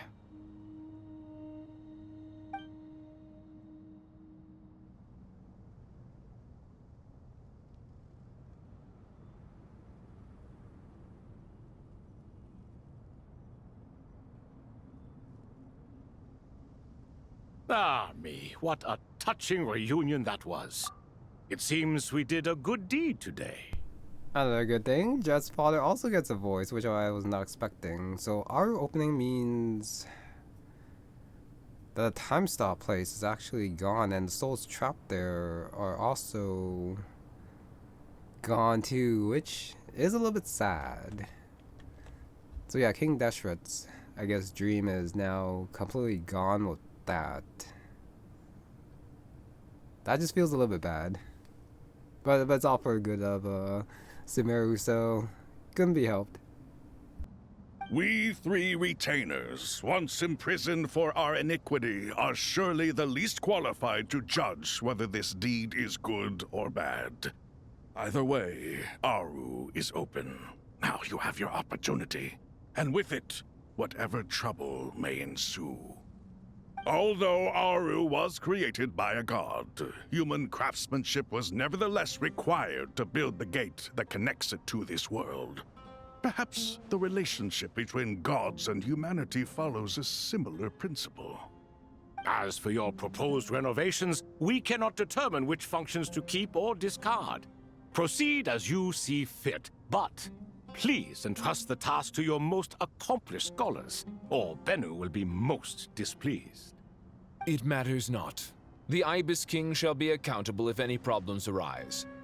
Ibis, you chose to take on disciples, and so it follows that you must accept the risks of associating with humans. If I'd known you'd be like this, I would have locked all of you away in Aaru, never to leave again for all eternity. All of us? What does this have to do with me? Vilify me no further. Scholars, since you have liberated Aaru, allow me to present you with a gift. Using Aaru's power, we shall install a defense mechanism at our king's mausoleum. You must be guarded even against Irminsul itself. This shall afford you some convenience. Unseen and unheard. From this moment forth, none may by sight or hearing perceive anything said or done within the mausoleum. Amazing. And all this is achieved just with the power of Aaru? With technology from the heavens, the possibilities are endless. Just because King Deshret did not use it for this purpose does not mean that it cannot be done. So, marvel away. This is the reward you have earned. All right. Well, that resolves the issue of confidentiality. What about the technical side? Do we have the manpower? Why, yes. I've already contacted them. They'll be here soon. Oh, okay, so that's the end. The research and then getting Nahida back after is gonna be the next one. Progress saved. New quest, Darkness Looming. Wait for a researcher to arrive. Not sure who that would be. But that's Act 10, a myriad paths, flux, and dissolution. Okay. Oh, Act 9 was awesome. All the throwbacks, all the characters coming together, going back to Sumeru. Nahida doing her best, but then fallen. Best part though. JEHT, LILOUPAR, voiced, playing, well, not that important of a part, but still significant. As I thought. The so-called 7 pillars of King Deshret are as underwhelming as ever. What do you mean? Not a fan of the boys' club? As men, as individuals, and even as gods, they are entirely undeserving of my attention. Al-Ahmar once commanded me to select a king from among the people. So naturally my eyes will open only for one who is worthy. Ugh. Can we talk about something else? It all sounds pretty complicated, and I haven't read that many storybooks. You think this is a mere story? Well, many would also say that the journey you shared with your father is not but a tale. My life, your life, they are nothing but stories. Little girl, it appears that you really have grown. In the past, you would have flown into a blind rage at my words, but now you are unperturbed. Oh, it's nothing. I just feel like you're right. Getting all pissed at someone for telling the truth is pointless. It only makes me look petty. This alone is proof enough of your growth. You're doing well, my dear girl. You're becoming ever stronger. Strong enough to defend the people and things you hold dear. You think so? I hope you're right. Hopefully strong enough to be playable. And hopefully strong enough that, well, if not JEHT, then hopefully LILOUPAR does go back to traveling with the Traveler. But I have a feeling that she is going to go back to her, back to the desert. Which is a shame. But okay. I could end it, but I think I do want to finish all the talks in here. And then next time I'll start with the researcher afterwards. But we do have these 3 pillars. Ah, fresh air. A wondrous feeling. Oh, and I was very surprised though that JEHT said boys club. I was not expecting that. Naturally. I have a sudden urge to stretch my legs. Can anyone recommend a suitable leisure activity? I might have had some recommendations for you were this the past, but here and now, for someone who has just left prison, there could be no greater joy than simply being outside of it at last. I could not agree more. These 3 jokers right here. Okay, got their talk, and then we have Al-Hate. Well, no, Al-Hatem's up there. Actually, no. Wait, Al-Hatem's not here. I thought he and Kari were in here, but I don't see them. Oh well, I guess it's Nefer and Sethos' interesting duel. You must be Sethos, the successor to the Temple of Silence. Hello. Yep, that's me. Nefer, right? That's what I heard the others calling you. Judging by your outfit, I'm guessing you come from the desert too? That's right. Started off in the desert, went to the rainforest, then went from there to non-Nod-Krai, where I work as an intel broker. Huh. Well, this is interesting. You don't seem to talk about yourself all that much. Yet here you are, volunteering your life story to me. However abridged. Maybe I'm looking to make some new friends. I like making friends too. I'm easier to talk to than Sino and a little more streetwise than Tighnari. Which is why you came over this way, giving me the chance to strike up a conversation with you. Was I that obvious? I think you did fine. You were mindful of my attitude and hoped to lure me in through sentiment. Lure you in isn't exactly how I'd put it. I see it more as an invitation. An invitation to what? To put down your luggage. Lay down your burdens. To return to your homeland. And be truly welcome in the place you once felt so estranged from. You're a more interesting heir to Bamun than I was expecting. Since you're familiar with my grandfather, I'll assume you're aware of our situation. I'd like to make friends with you. And I think you'd be a great asset to us. Not to mention the power you and I both hold. Originally belonged to the same organization. Aha. There we go. Now we're getting somewhere.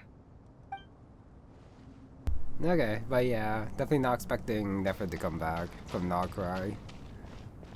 With Yahoda and Lauma there at the very least. Tighnari, I'll do Tighnari and Sino last. Wait, really? Really? There's no voice here? Really? Everyone else has one, but not these two. That's crazy, bro. These kids are really apart. Long school days. Okay. Zaha Hadi. Tired them already. Do it on the books. Why is this not? Everything else was voiced. Unless if these two are actually like part of the map here, but this is still like a special map. So I don't know why this is not voiced here. At the very least, if they're not gonna be voiced, don't put this in then. The budding genius.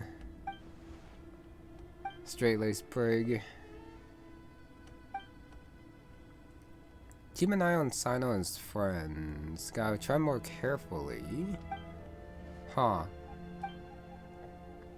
I mean, I guess it's like an old teacher, and then like the sage, the grand sage, talking. Do you hear that? Sounds like your teacher is scolding mine. Huh. Classic. Did you see her? She's a former Vahumana student who dropped out of the academia and went to non-Nod-Krai to work as an intel broker. There's more to her than meets the eye. How can you tell? Do the Matra have information on her? Some, but nothing telling. I'm basing it on the fact that she seems to be an expert liar. She can fool many with her words. A sixth sense for liars after investigating so many of them, I take it? Yep. What about you? What do you make of her? A little earlier, in the corner, I noticed she gave some supplies to JEHT and had her deliver them to the main group. She's meticulous and highly observant. Besides, what was it you said? Making it to the top is no easy feat in any profession. Anyone who's at the top of their game has to have some sort of edge over others. It's true, but she's not the only one at the top of her game. I also am, and so are you. Sure, but what's to guarantee she won't overhear us talking about her? Don't worry, I have my methods. Sethos is distracting her. Ah, I see. Okay, never mind. The Sethos talk might just be the Sino plan.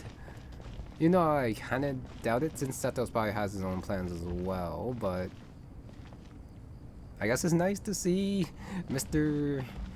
General Matra is actually doing his job.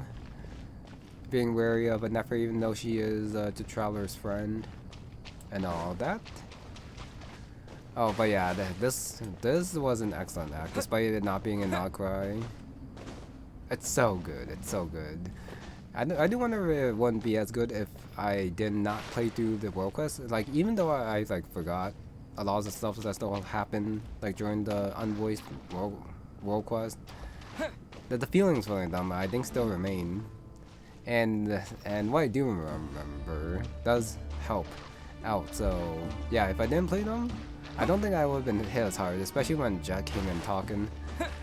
That was definitely something very good. See?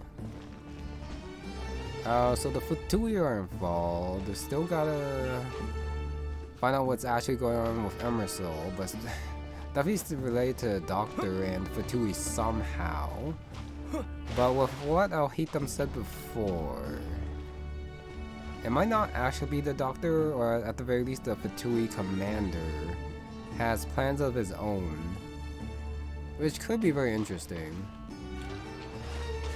So I'm definitely looking forward to, yeah, Act 10, and if it's as good as Act 9, without like revealing like more characters, but just like doing a serious like plot point that carries it as strongly as this one, I will be very, very happy.